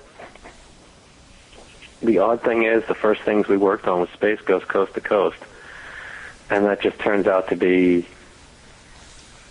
the part of the Cartoon Network that became the Adult Swim, which is one of the more lenient and trusting people I've ever, heard of in television. Mike Lazo and Keith Crawford and the people up there really seem to trust the writers. They pick people they want to work with, I guess. And I'm talking about, Mike told Sarah and I that he really liked that and he's the creator of the show, that he really liked the fact that when we wrote a script in, even if it was a script that needed work or they couldn't use eventually, that they felt that it was an entire package, that we didn't bring them something half-baked or unfinished, that, it didn't need to be explained, it didn't need work, it was all there. And I just think that's what you should do I just think I was surprised to hear that. And later, to learn that there are people who turn scripts in comics that have things like fight page, a fight scene for 3 pages. Go figure it out to the artist. I'm like, I don't think that's writing, personally. I guess Marvel method. There you go. Yeah, I can't work Marvel method. I've tried. I just don't. If I'm going to work Marvel method, then the artist should be given co-writing credit, for Christ's sakes. Number one, you should just be given plot and dialogue. You're just loading bricks onto that guy's back. He's got enough to do. Maybe How did you end up getting that first work on Space Coast anyway? Because of the Milk and Cheese. Somebody gave Mike Lazo a copy of the Milk and Cheese trade paperback, and he liked the comic. He liked Milk and Cheese, the characters, and he thought that the dialogue in the book would be something he thought that the way I wrote Milk and Cheese, he felt that I could write Zorak and Moltar. He felt that the characters needed some kind of banter that they weren't. They were still working out the show. They kind of knew what they wanted for Space Ghost. They knew what they were doing with the guests. And I think he specifically wrote in the letter that he contacted me describing the show, which I had actually already seen just a few weeks earlier and really liked it. I thought it would be the worst thing ever put on television when I heard about it. I just thought this is the lowest depth. We're going to have Space Ghost on interviewing. And this is just the lowest depths of pop culture. They've just reached the bottom. They don't know what to do. I had no idea that they were going to have, the reality shows and everything. And he just said, I think that you can write for these characters. You want to try a script? And I tried a script, and Sarah worked on it when I was stuck in a couple of places because I'm not the best at structure, and I also have no confidence. And she, her and the two of us together can do things that separately we can't. And they accepted the script. I went to Atlanta. I worked on the round table on it, and they showed me around, and Sarah and I were hired to do more scripts, and we worked on the show for a couple of years. And while we were doing that, Paul Dini tried to get me to work on Freakazoid, but everybody left the show before I could get my job on a particular script, and then they moved over to Superman, and he hired us for Superman because he felt that he knew we liked superheroes, but he felt that we didn't hug them so tightly that we squeezed the life out of them. Now, this is probably going to sound really stupid. And that's how we got that. And that was just Paul liked, and again, we met Paul because of Milk and Cheese. He bought a page of artwork off of me in San Diego, and we got to talking, and we stayed in touch, and, it was just, not trying to kiss anybody's ass or be their pal, but it worked, we got along well with Paul, we got along with the people at the Cartoon Network, and we've, stayed in touch, and it's just the weirdest, who knew comics would get me and Sarah work and then we went a couple of years without any work because we don't really pursue it because I'm not very career minded and I'm terrified of interviews, agents and managers and stuff like that. I understand comics, television. I just don't know what the hell's going on, and illustration. We just basically I'm if the phone rings, I get a job. And I'm just lucky that the last few years have been rough, and this year has been really good. And we started doing some more TV stuff again. Speaking of that, I was going to mention this. I want to answer Chris's question real quick. Sorry. Okay. What was? Go ahead. It was the transition. It was writing. You know what I mean? I went to film school first of all, so I understood certain things about the formatting and of a screenplay and this and that. And I understood that they were going to. I understand when I work for Marvel or DC that or Warner Brothers, the Cartoon Network, that they can do whatever they want. They can pull my scripts. It says it right in the contract. If I don't own it, they can yank dialogue. They could yank scenes. They can ask for rewrites. That's fine. I'll bitch about it and moan about it, and I won't necessarily agree with it. But very often, some of the changes are to the betterment of the script, and sometimes to the detriment. But everybody has a different opinion. When you're working for somebody who is paying you to entertain an audience, or to or whatnot, or it's a job, and there are different requirements than when you're working for yourself. Sometimes it presents a challenge that creates good work because you can't work blue, you can't do easy things like go for gore or violence. I mean, I like that stuff, but it's true. Very, very often a shock element is an easier way to do it. Going back to DC and Marvel, that's what I think. I mean, it's easier to rip people's arms off and kill off characters and reveal them to be evil after 20 years of being a pal than to write stories. Those are it's all stunts and constant climaxes. And shock elements is always easier than writing a story. But Superman was interesting. We definitely got a lot of stuff cut out of our scripts and a lot of things taken and a lot of rewrites. And if you look at the credits on the Supergirl episode, we have co-credits on a few of them, and I think that I was a little bothered by that in some ways because I thought that we did the bulk of the work on some of it, but at the same time, those people did contribute. Yeah. And also, that a lot of your stuff's being changed by the storyboard artists, by the editors, the writers, the writing staff. If they sit down, I mean, the thing was Space Ghost and Eltingville, the Cartoon Network, the Adult Swim, have been amazing to work for. I hope I get to work with them more because it's unlike working with anyone else. They really, if they hire you, they figure you know what you're doing to some degree. And they really let you express yourself the way you want. The Eltingville script was barely touched, for good or bad. The Space Ghost scripts, a lot of them have gotten like 90% of the scripts aired. Most of the changes were just from ad-libs, from the voice actors, which was part of the process. But less ego and less politics and less people definitely helped on that, but also just a less easygoing, more trusting. They really seem to respect writers and creators there. I mean, if you look at the stuff that they run, there is a different sensibility there, I think, than a lot of other networks and different executives. They really seem to enjoy what they work on, and want to let people. They don't want to pull it. I mean, you read horror stories about a lot of people who go in there and just run screaming. And there are certain companies Sarah and I have shied away from dealing with Nickelodeon and Disney, just from people who've told us their stories, and just from some of the small amount of interaction we've had with those companies. We worked on something that Nickelodeon ended up picking up. We worked on a development on that, and when Nickelodeon took over more of it, and we just walked away from it because we could see the writing on the wall, but it was going to be a nightmare. But the transition wasn't much. It was just writing a different way. He's still writing visually for animation, and I can't really. I think the biggest difference was, it was surprising to get paychecks that supported us. Marvel and DC, I can live off that certainly, but I never did enough work at any of the companies where it could support us. And well, paychecks are a good thing. Paychecks seem to be necessary in a capitalist society. Right? Yeah. Next question. Matt, you wanted to chime in? Oh, because I was a fan of Sarah's Action Girl book back in the 90s, and like I said, I think this is a stupid question because it's probably really obvious, but did she design that Supergirl costume? No, it's not obvious. People have asked that about like how much. She had no input on the costume, but Sarah went out to L.A. and worked with them on in the early stages of that 2-part episode. Sarah was involved. I was not flying then, and she went out there and worked with Paul and a bunch of the people out there in L.A. And Paul and I had talked on the phone a whole bunch on the plot mechanics and what we were developing.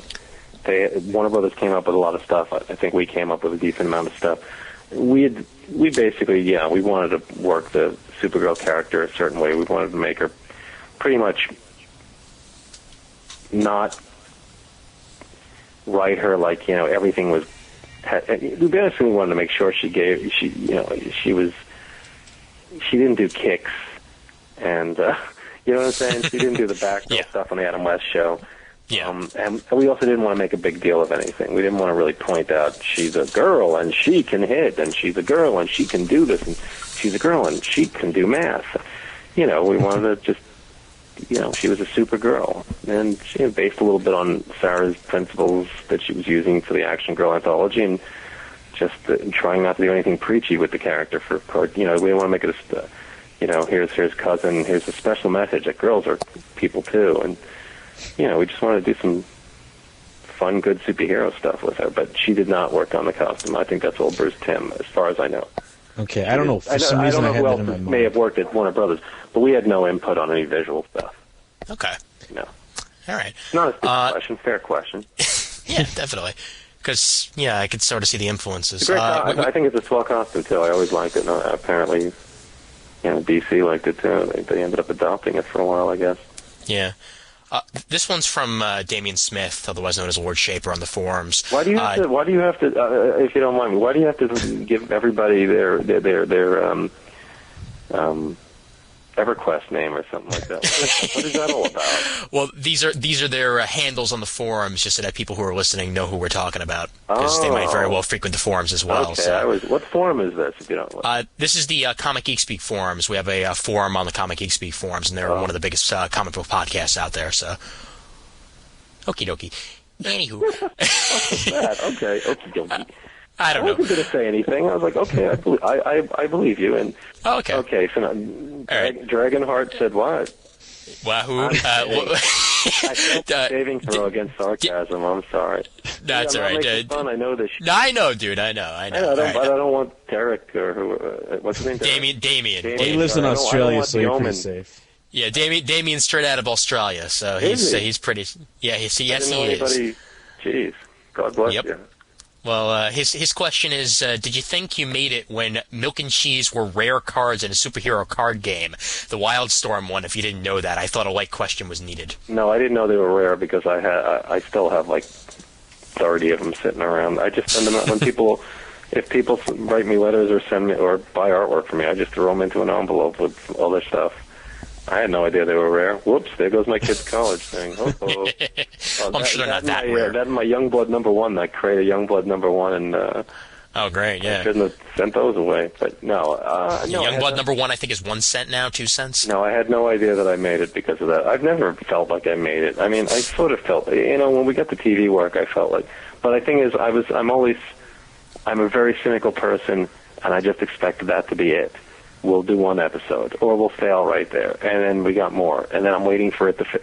The problem is I'm so busy waiting for stuff to fail that I never enjoy myself. So on the one hand, I know that I'm successful because I'm doing this full time, and to me I think that you're successful in comics if you just do good comics, personally, even if you don't make any money. But I mean, I'm professionally successful because I haven't had to go back to washing dishes or work in a comic store or work in a bar. But I've always felt like my career could just end tomorrow, and I've always wondered what the hell I'm going to do if, I don't even know why I'm off on this tangent, but no, I've never felt like I've made it. I never felt like a big shot or anything like that. I mean, or even, I guess I felt like a little shot a few times, but no, the card thing was just a nice thing that happened. It was just good, it was neat that somebody asked.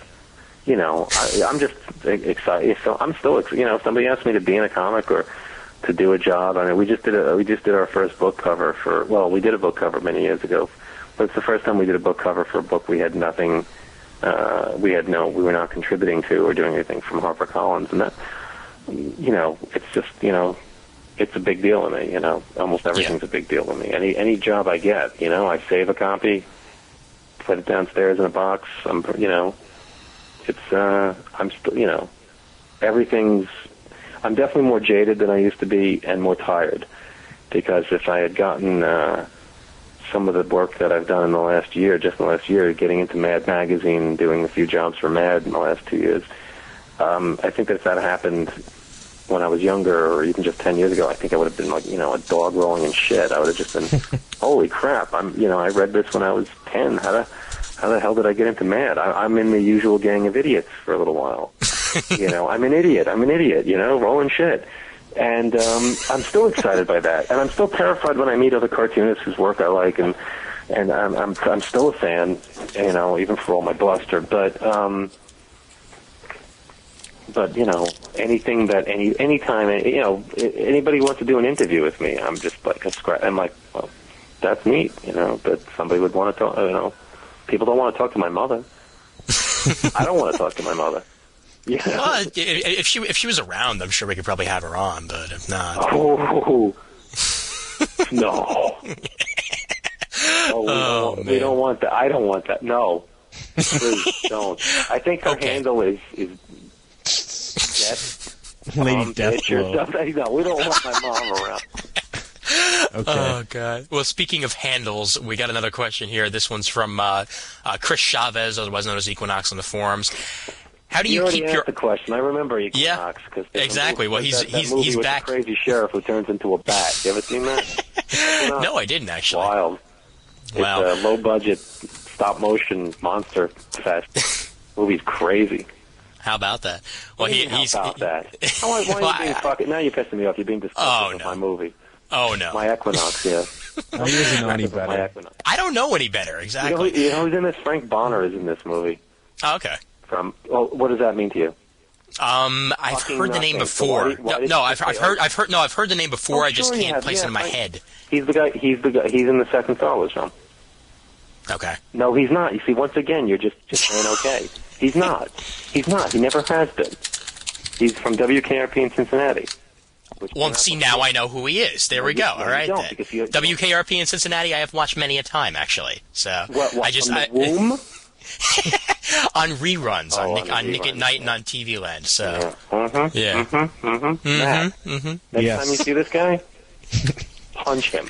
I have not yet seen him, but I will one of these days. Well, you still haven't seen him? No, never. That is. No, he's in Milwaukee, man. Are you? Yes. That is a long distance relationship. Exactly. Milwaukee. There's a lot of beer in those towns. That's true. The man from the land of beer in Milwaukee. God, do I miss beer? The question from Chris, by the way, is... I hope it's about beer. It's not, but you might enjoy this one. How do you keep your art so zany? That sounds like it could be a bad thing, but quite the opposite. I really do love the feeling of fun and irrelevance that I get when enjoying your books. Could you just ask the first part of that again? I want to hear that one more fucking time. How do you keep your art so zany? Oh my God. How do you keep your art so zany? It kind of sounds like, how do you keep your child so ugly? It's just like, I'm kidding. I mean, even he knows that sounds good. Zany is usually used for unfunny old movies. That's why it kills me, because like the Ritz brothers are always zany, which means not funny. You know, that's why I hate when they call Marx Brothers movies zany, because I think they're funny. So don't call it. Wheeler and Duck Woolsey. Soup is brilliant. I agree. Yes. There's a short answer from me. I can do short answers. Wheeler and Woolsey, zany. Zany antics. That's when you have zany antics, turn the fucking TV off. If it says zany antics anywhere in the guide. Oh my God. And they also, any movie where they call them the boys. Yeah. Did you ever notice that? No. Well, I Usually know. I when never they did call not a comedy actually. team the boys, it's because there's a female and male romantic lead that have taken over much of the plot, because the boys, Laurel and Hardy or the Marx Brothers or Epic Costello, are too old to be funny on their own, and they have to be called the boys, which is really sad. It's like, the boys are, and it's usually a very haggard Stan, Laurel and Hardy walk in, and they can't, hit each other anymore. Okay, how do I keep my art so zany? I just think zany thoughts while I'm drawing, and smoke a lot of opium. I don't fucking want to keep my art zany. I've never thought of my art as zany. Cluttered.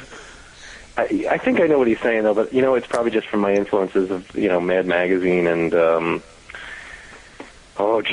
cartoons as a kid. You just try to draw. I've developed a humor style that I try to make all my characters look really. I guess my characters don't sit still a lot. I guess the Eltingville characters, Milk and Cheese. I mean, they're usually screaming a lot, and I just try to put a lot of energy into those kinds of characters. The ones who are erupting all the times are freaking. I don't know how I do it. How do I do it? It's magic. Ask Chris how I do it. How does he think I do it? I don't drink coffee. I don't get drunk when I draw. I don't do cocaine anymore. I stopped yesterday. I think I'm going to start again tomorrow. I picked a really bad day to stop sniffing glue, that's all. If I could find my dealer. Holy Christ, my comic dealer and my coke dealer. Right. Oh, there have been brilliant. a couple of comic shops that sold. Well, I know of one. Well, whatever. I didn't know them personally. This was a front for a coke ring, and I don't. The world's best comic shop right there. They probably they're probably doing better than Thanks very much. Why is the shop open till 3 in the morning? I don't get it. The only shop I've ever seen girls walk into. Ow! What's the matter? Eep. From Brooklyn to Milwaukee to Staten Island.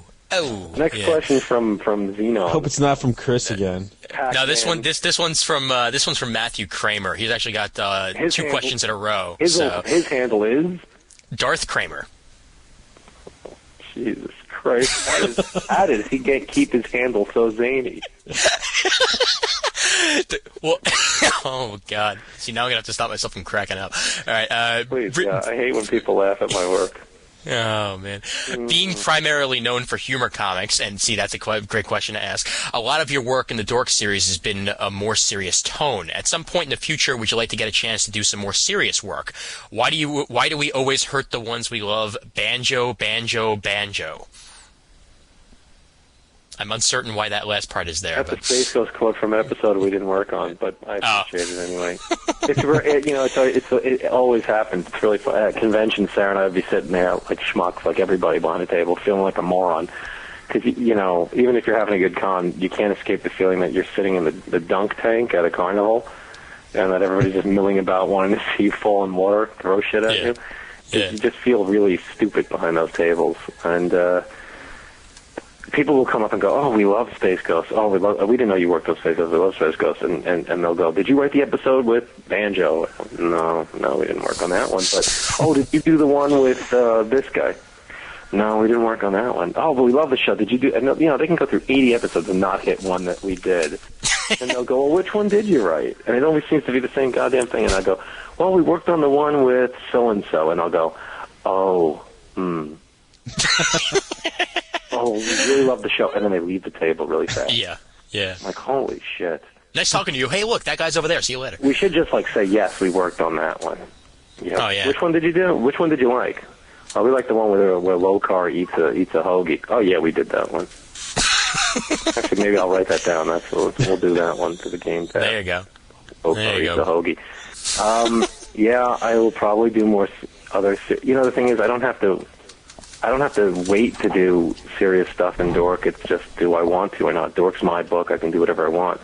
It's just that it's really only issue 7 where it got serious, for lack of a better word. I think the themes were more serious, but it's still a joke book, and there's lots of jokes on every page. It was just happened to be about, how awful I was doing at the time emotionally and psychologically. But I still put it out as a book with gags. They were just at my expense. And, if I want to do anything serious, I would do it in an issue of Dork or do it in just another book. But right now, I'm putting out less comics, and nothing I'm working on is serious. I mean, I'm doing stories with Jill Thompson for Dark Horse, one a year for the last couple of years, and we're hoping to do some more stories next year with these stories about these dogs and a cat that live in this in suburbia in the Northeast and deal with the supernatural that have been invading their neighborhood. And there's humor in them, but they're mostly serious. And, the Thing stories I did was serious. I mean, I've done some, for lack of a better word, serious, non-humor stuff. It's just, like anything else, it's if the mood takes me and if I have the story. But lately I haven't. I hope to be alive for enough years that, maybe I will do something. But generally, I like doing humor work, and that's what I'm doing. Well, most people hope that they're alive. And that's a direct answer to your question. I'm personally hoping for some more Fisher-Price theater, but I think that's probably a long gone. You know why I don't like doing those? Oh, you don't? Because I got to read a book. Oh. Well, see, that's the thing. I'm a high school English teacher, and so that was to have the little one-page summary or 2 pages of... Well, and you know better than anybody. Nobody likes reading a book. Well, yeah, according to the kids I have, that is true. Yeah, exactly. I hate reading those books. They're long. I don't have pictures in them. I just get the Cliff Notes or the... No, I used the Cliff Notes on one of the ones that I did because I just did not feel like going back and read. I didn't have time to read. I had read Of Mice and Men 3-4 times at that point, probably because I didn't get it the first 3 or 4 times. But when it came time to do the strip and I knew I wanted to do Of Mice and Men, I just wanted to jog my memory on certain scenes. And, actually, no, I don't think it was Of Mice and Men. Jeez, which one? Oh, I don't remember. It might have been... No, it wasn't Catching. Holy crap. Maybe I didn't use Cliff Notes. I don't know. I still want to do a few of those. I want to do Animal Farm really bad because I could draw the barn animals that everybody grew up with. I would like to see that. I would like to see that, too. You know how you can see that? Send me $2,000 and I will work on that strip. Our own commission. There you go. Oh, yeah. Use a commission for these things. I mean, I don't get... I really... Well, let's not get into that. Yeah. But, the TV stuff, when it happens and the illustration pays for something like Dork to get done. I mean, Dork makes more money than some people make in comics, but it's, everybody who works in small press comics knows you really don't make, unless you're in a rarefied group of people, maybe 20 people who can really make a living. They've got it down to a system, or they're good enough or popular enough or lucky enough or smart enough. They can make a living off this small press comic alone. I'm not good enough, popular enough, or smart enough, and I can't keep to a schedule to put out a monthly or anything like that. If I put out Dork 20 times a year, I could probably live off that. I could, and well, that seems easy. That would be like, and we don't feed the kid a lot, often, sometimes, and we start selling things, something like that. I don't know. If I did it 100 times a year, I'd be very happy and dead. Well, I'm not going to put out 20 issues in a lifetime of this book. Oh, man. So, speaking of other TV properties, the latest thing that I saw your name attached to TV was... property. Yeah, what'd you see my name attached to? The Shin-Chan cartoon. Huh? The Shin-Chan cartoon on Adult Swim. Are you asking me or telling me, high school guy? Well, I said I saw it there, so I guess I know you're in must be Milwaukee, true. so I can talk tough, because otherwise, if you were in Brooklyn, I'd be saying yes. Well, sir. I was watching the show, and I was. Yes, Sarah and I worked on the Shin-Chan translation, on the Americanized version of Crayon Shin-Chan, a long-running show in Japan that I think is still running. Yeah, I was just surprised. I tuned in, watched one of the first episodes, and I was just surprised to see you guys' names showing up at the end of that. Why, I read on your blog we got page. work. No, it's just it's just sort of like unexpected, I guess. Not in a bad way, but I'd read on your post you said that you really you just kind of punched up the scripts, basically. Is that what you were working on? We smacked them around a little. Yeah. Showed him who's boss. No, what? What did you just say? So you showed him who's boss. Oh, I thought you said something in Yiddish. Oh, no, I'm not Jewish. So, but it helped. It helped. The Jews have you outnumbered today, man. Yeah, that's true. That's true. Doesn't it feel like we own everything? Oh, yeah. You conspiracy-laden bastard. There aren't really too many of you out here in the Midwest. The thing that's funny about, because look at the place. It wouldn't be caught dead there. What are you, nuts? Look at the schools. Forget about exactly. it. Milwaukee, you brutes. You anti-Semites, you brutes. Well, Milwaukee was founded by German settlers, so there you go. Nazi brutes. Exactly. You know what's crazy about anti-Semites? If they really thought we ruled the world, why would they open their mouths so much? We'd fucking snuff them. You got a point there. The few times I've heard anybody espouse and, say stuff, about Jews, I wish that I was just a big monster, like a WWE wrestler, and I could walk over them and go, we'll be in touch. Because it's just like, how could you? The oppressors, the vile oppressors, the bastards own everything. Hey, what happened to Harry? The Jew hater. He never came into work the next day. He's gone. Disappeared. We just have a fucking island for those bastards. But guess what? See, that's why somebody needs to make the property Jews on steroids. Oh, yeah. If the Jews do own everything, I wish they'd send me the goddamn handshake, because I want in. Where's my piece of the kugel? I can say it. I don't know how to spell it, though. My grandmother used to make that. Oh, me neither. Hey, kugel's delicious. We just did a strip. Well, that's good. We just did. I should make kugel for a living instead of comic book. We just did a strip for Bongo for the Simpsons holiday special. They asked us to do a Krusty the Clown Hanukkah strip, and it was really embarrassing because I had to look up everything on the internet about being a Jew. I didn't know. How many days is Hanukkah? I don't know. How do you spell Jew? I don't know. Did we... What Holocaust? What? I don't know. It's terrible. I don't know anything. It's like I saw... We were somewhere and I saw that there was like I was reading something that there was a Boston Holocaust Museum or something. I was like, they killed Jews in Boston too during the war? I don't understand this. Why are there Holocaust museums anywhere? I've never heard about that. It's lesser known, but yeah, I guess the Boston did. Holocaust. Yeah, that means it definitely was a Staten Island Holocaust Museum, because, do they not love the Jews on Staten Island? The Jews don't love the Jews on Staten Island. They're telling each other to move. Hirschfield, get out of here. Get out of here now before I call some boys. Some boys from the Dorkin to take you out. Oh, God, anyway. Man, your comedy's just too East Coast for me to deal with you. I'm sorry? So your comedy's just getting a little too East Coast for me to deal with.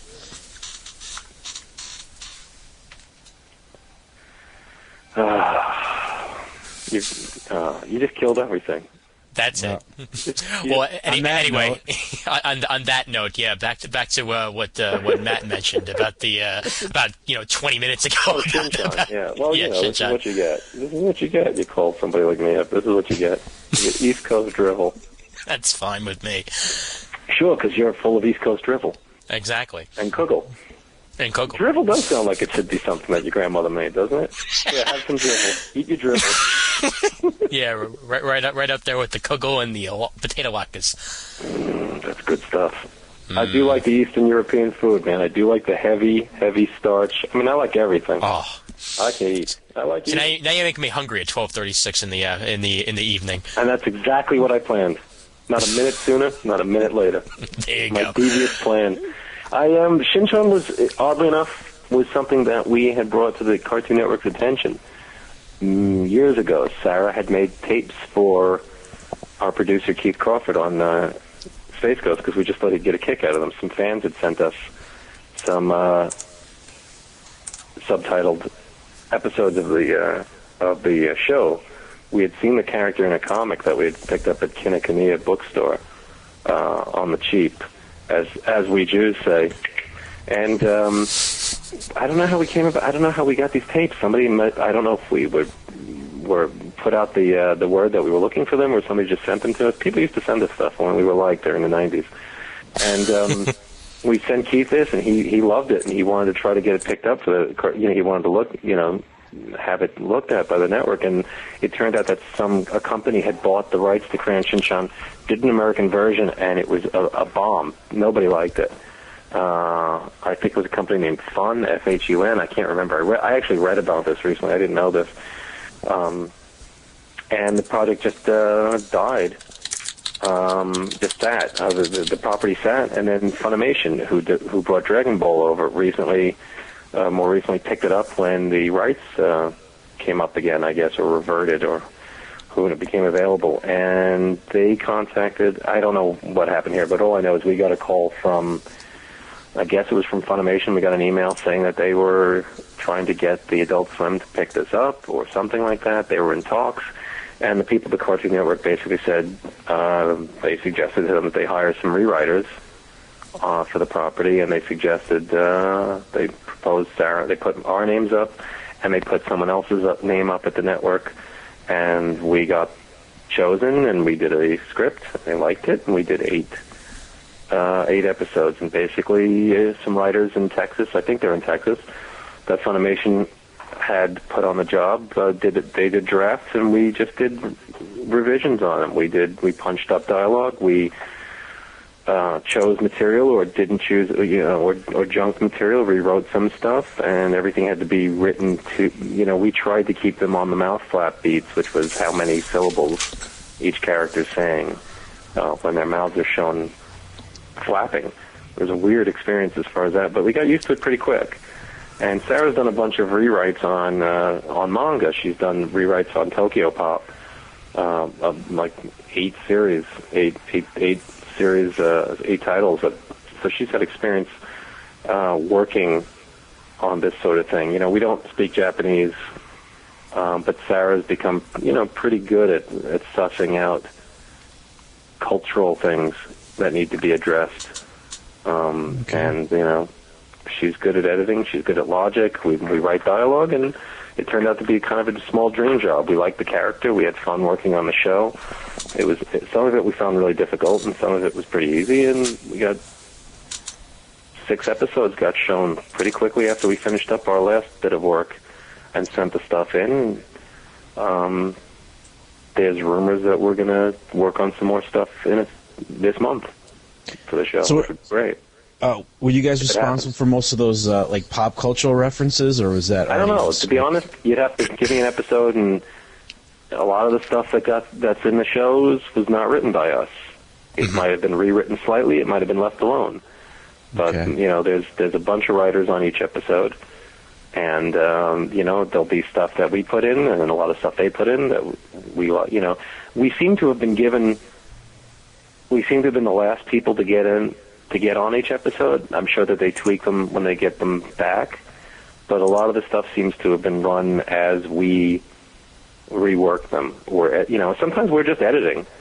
What it feels like we're doing is really script editing, and script doctoring comes into it a lot. But sometimes we're just really reworking material we've got, and sometimes we're coming up with stuff on our own.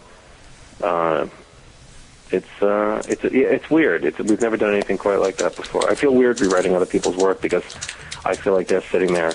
I know how I would feel, Who are these guys? Who does this guy think he is? Or, who do they think they are? They think they're, East Coast putzes get to come in here. But, plenty of there.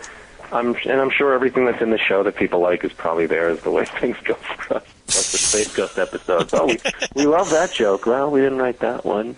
And I love this line. I think that we just rearranged 2 words on that one. But but the thing is, whatever happens, is if Funimation seems happy, people seem to. It got a really nice response from what I understand on the test trial. It was just weird to work on something and then it just was on TV weeks later. It's very odd, and we were very happy. I was very excited because we hadn't done anything since Eltingville for television. So it was just really weird to go from dead TV animation career to working on the pilot for Tyrone's Inferno, the show that I'm developing and Sarah and I are doing, and having Shinchan actually on the air to be like our fifth project that we worked on that got on the air, which is not bad for not having a manager and agent and just putzing around and not knowing what the hell I'm doing. So well.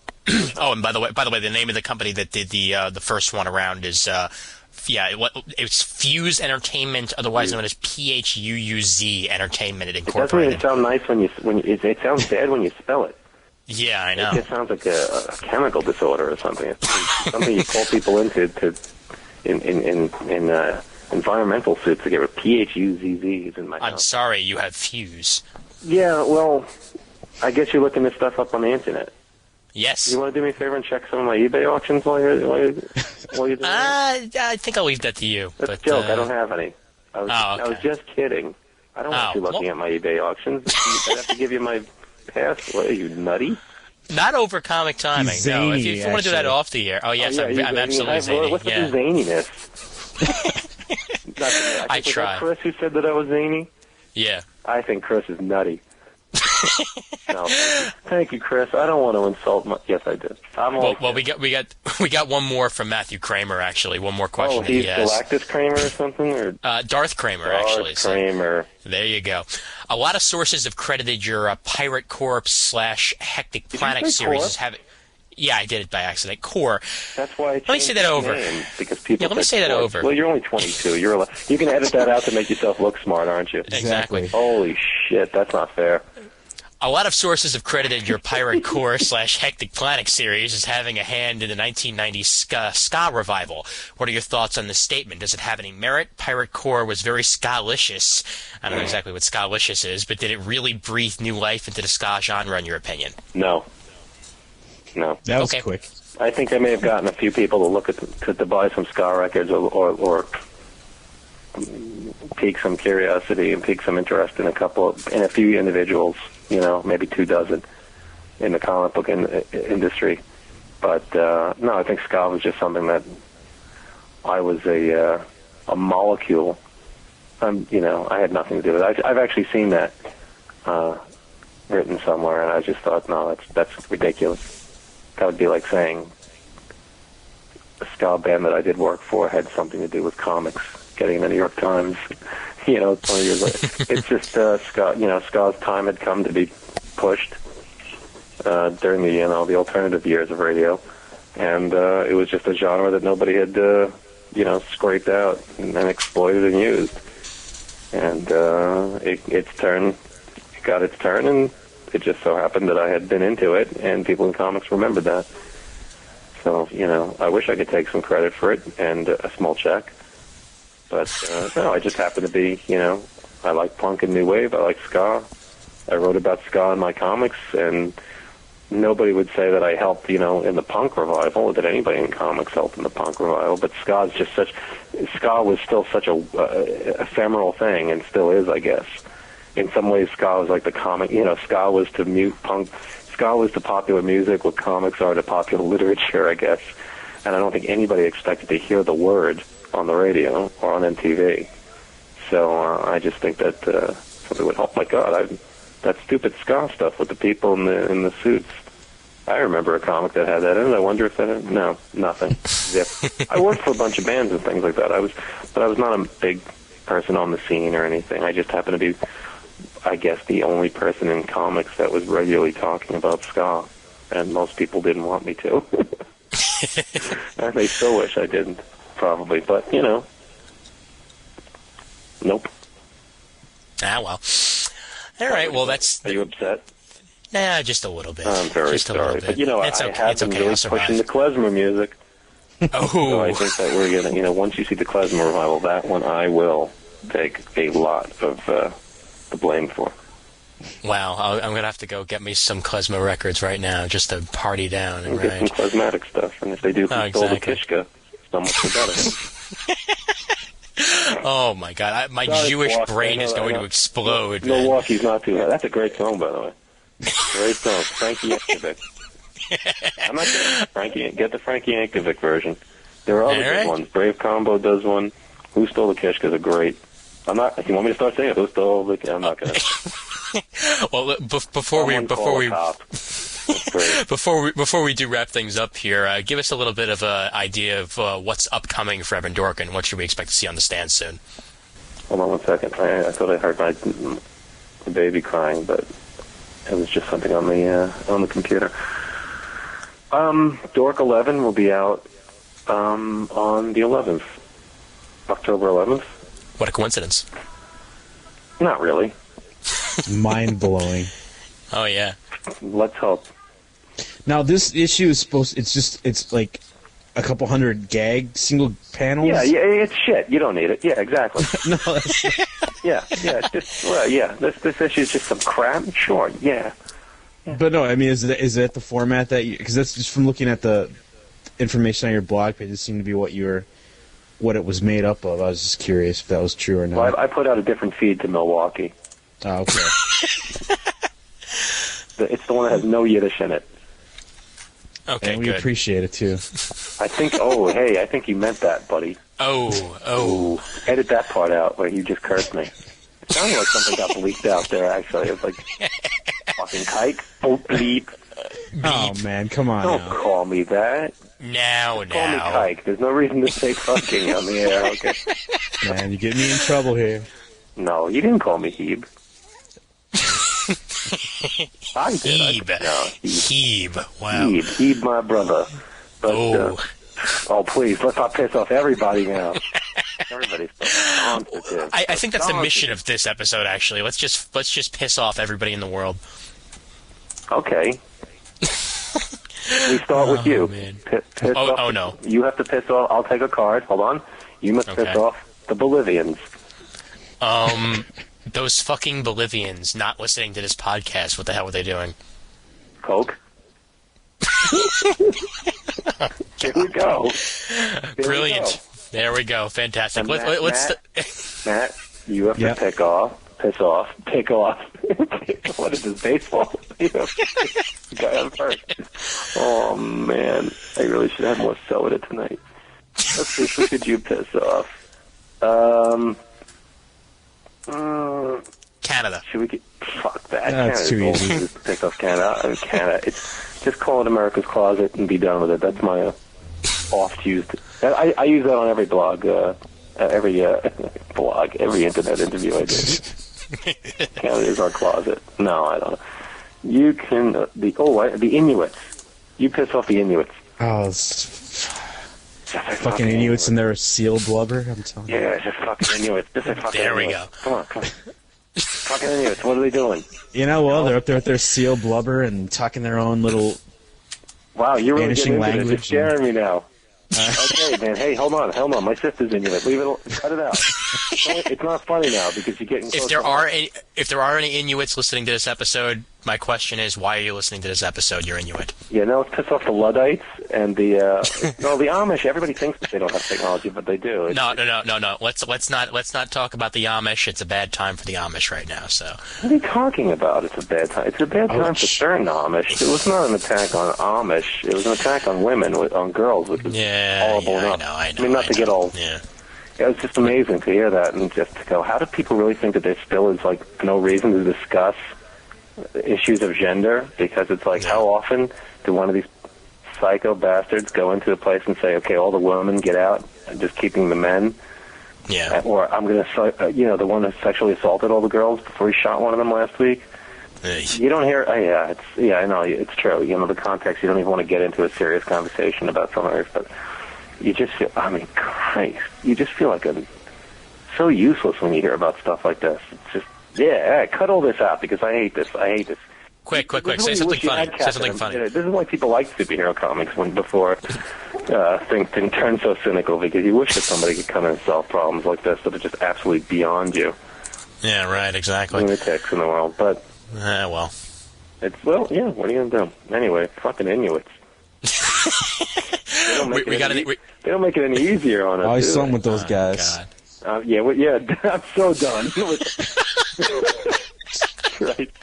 That's it. We have officially got into territory I didn't think we were going to go. Well, other than Dork 11 is coming out, and in November, what the hell do I have coming out? Jesus Christ, sorry. I forgot about this stuff. It's okay. I'm a really good promoter of my own work. Let's see. I'll look at the board here because it's got some of the stuff I clipped to remind me. The Simpsons, oh, God, I don't even want to say this out loud because it sounds zany. The Simpsons Winter Wingding #1. That is totally zany. Now, I love the guys at Bongo, honestly. They're very good to me. But Wingding.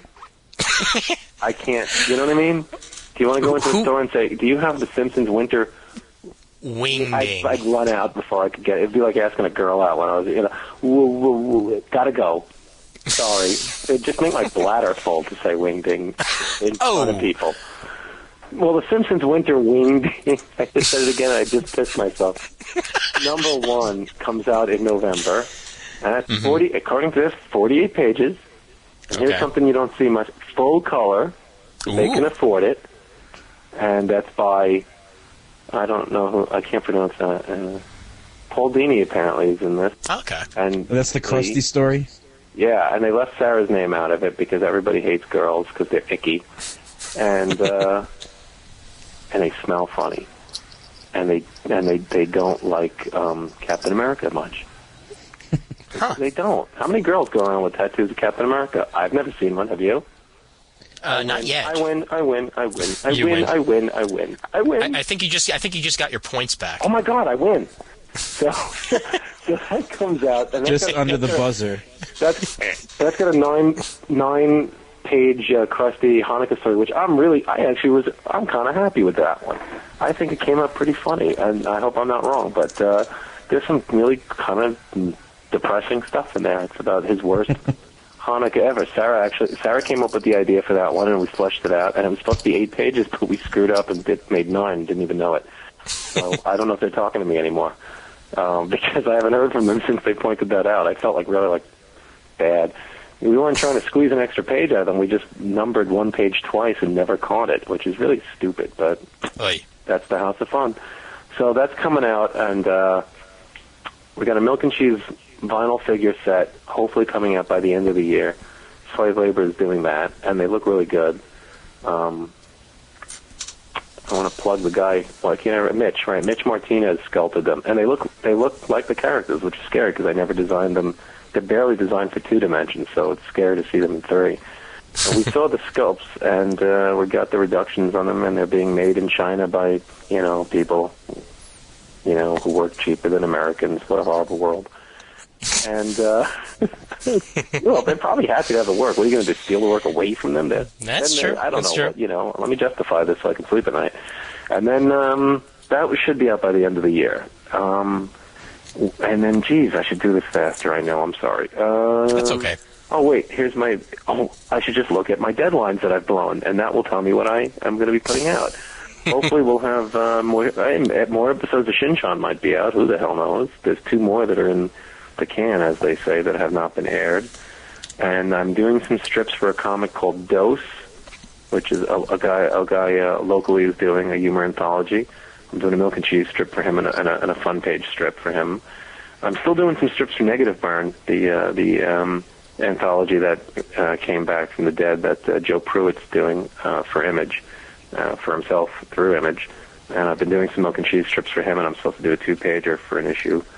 I guess that'll be out early next year. Sorry, that's not this year. And November, December should be the Dark Horse Book of Monsters. Okay. I have a 20-page script that Jill Thompson painted that looks really beautiful. She did an absolutely stunning job on it. And that's the 4th story that I've done for Dark Horse with the supernatural fighting cats and dogs. It's better than it sounds, I hope. Well, I haven't heard of that before, but I'm actually intrigued because I'm a big fan of her Scary Godmother stuff. Jill's stuff's great.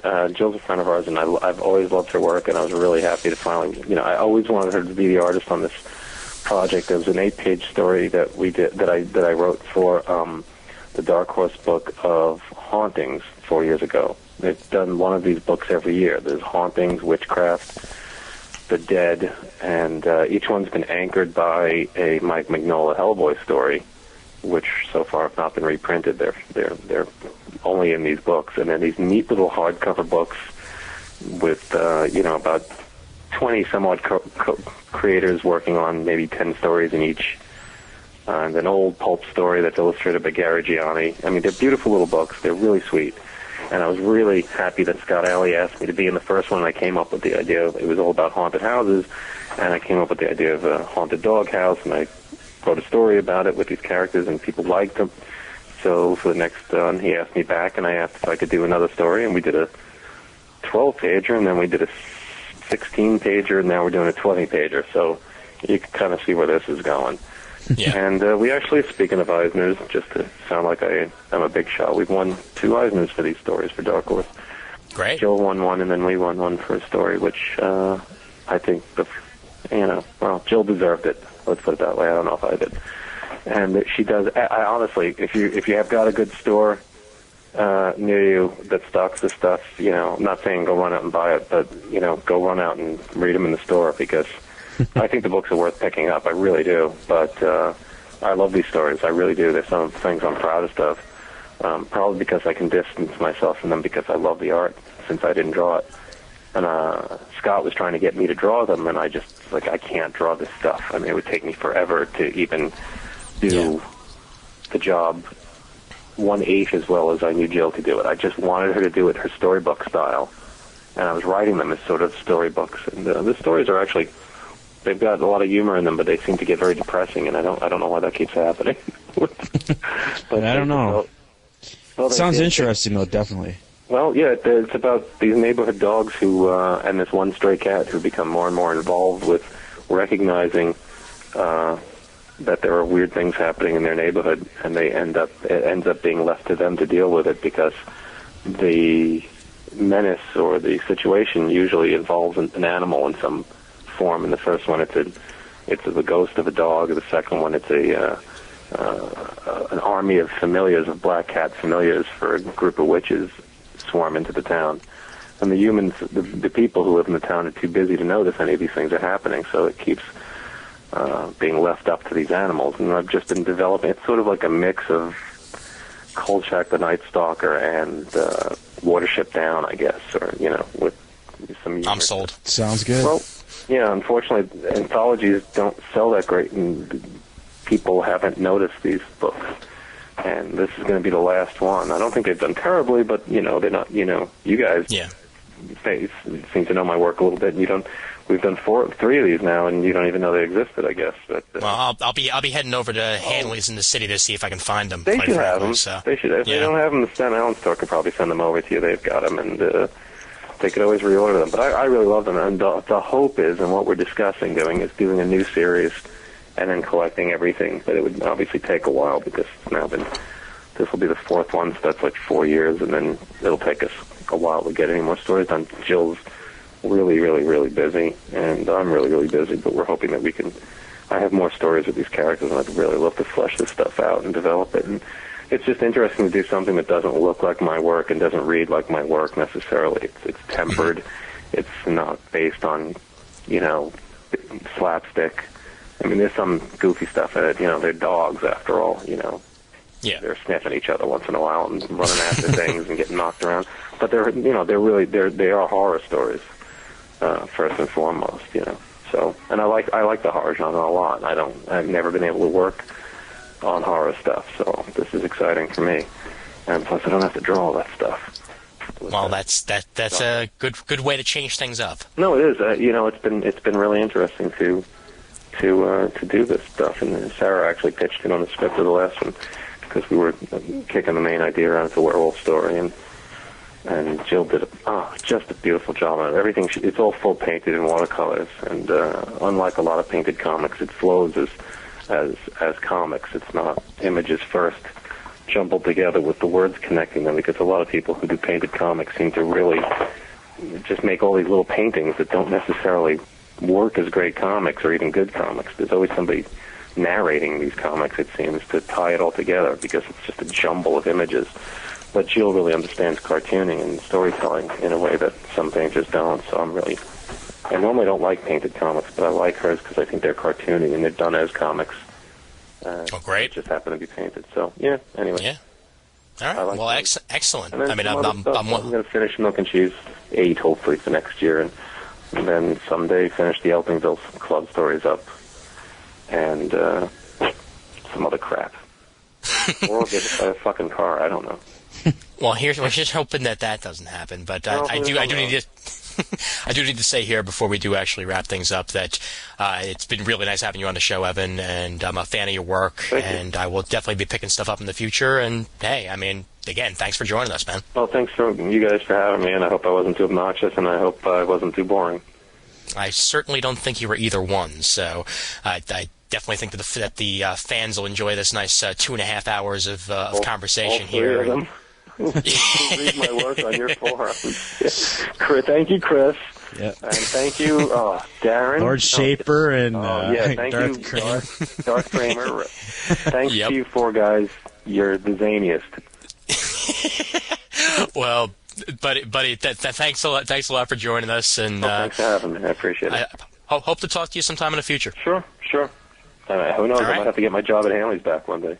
Who knows? Who knows, man? Yep. Well, we hope it doesn't come to that, but no, Who knows? Who knows? I would try not to be an obnoxious person behind the counter like I used to. Well, from one Jew to another, shalom, my friend. I don't know what you're talking about. All right. Take care. Well, have a good night, Evan. You too. Take care, guys. yeah, bye. Okay. Bye-bye.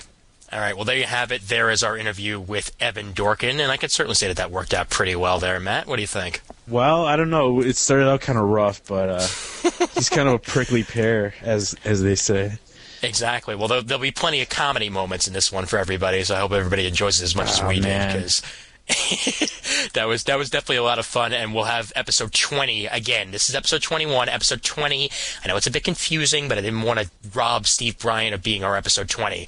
He'll be on next week with episode 20, and that should be a lot of fun also. And it looks like Damian Smith will be joining us for that also, who is Lord Shaper on the forums, and he'll be doing his next Rogues Gallery on that episode. So we'll have a chock full of everything on that episode, and it should be plenty of fun. So hope you guys join us for that. And before we do finish things up, Matt, give us a little taste of what's upcoming on That's What She Said. Well, this week, episode 3, we have The Coup, where Angela tries to push Dwight to take Michael's job, and it should be out sometime this weekend. Now, unfortunately, I don't have my co-host with me this week, so I'm not really sure what I'm going to do. I might have to have you step in. Oh, you mean you're going to have Ian fill in for Ian? Yeah, maybe. That would be kind of mind-blowing, wouldn't it? Wow, you'll be creating a Crisis on Infinite Earths there, buddy. Yeah, something like that. I don't know. And that can be found at... either search on iTunes or you can go to the blog page at that'swhatshesaid.libsyn.com. Excellent. And for fans of Geek Speak, you're probably wondering where the hell Geek Speak is, and so am I, because I'm trying to think of what I'm going to do with the show, because I don't want to end it, but I also know that in the format it's in, I'm not going to be able to do that weekly anymore. So there will be news upcoming on Geek Speak. I have a feeling it's probably going to go monthly, or either that or just a shorter format as opposed to an hour episode every single week. I'll let you guys know what's going to happen. I'll let you know on the thread on the forums, and I might even do an actual, mock episode of Geek Speak at speakgeekspeak.com sometime in the future. But just let you know, Geek Speak's not dead. It's just sort of in hiatus right now because I've been focusing on comic timing and focusing on getting a job, and those two are higher up on my list right now. It's not dead. It's just in a coma with a feeding tube down its throat. Exactly, and I'm not going to pull the plug like some person in Florida did once upon a time. But oh, topical. And most people are thinking, like, when the hell did that happen? Because that was ages ago now. But, dude, I gotta get the hell out of here. Exactly. 3 hours, man. I gotta get midnight. I gotta go to bed. Well, let's wrap it up here then. The email address for Comic Timing is comictiming@gmail.com. Don't forget to check out those forums over at comicgeekspeak.com/forum, graciously hosted by the Comic Geek Speak guys. We are proud members of the Comics Podcast Network over at comicspodcast.com. Don't forget to vote for us on Podcast Alley. The links will be in the show notes and on the main page. Please send us your iTunes reviews on iTunes. That would be graciously appreciated. And a reminder that our 22 pages number 2 will be coming up in about 2 weeks into November. It will be Superman Confidential number 1 by Darwin Cook and Tim Sale/Saleh, depending on how you want to pronounce it. And we will be having guests on that, and we'll be announcing that probably next week as to exactly what day it's going to be and who will be on. So that should be plenty of fun. Who pronounced that as Saleh? I've heard other people pronounce it as Saleh before. I have no idea why. I think it's Tim Sale. I've never heard of it anything else but Sale, so I don't know. Maybe we're wrong, but I don't know. But nevertheless, Matt, it's been a pleasure, man, and thanks for hanging in there for 3 hours. Oh man, I gotta go. He gave me a workover. I gotta get out of here. Yeah, well, for Evan Dorkin and for Matt, I'm Ian Levinstein, reminding everybody that there's always time for comics.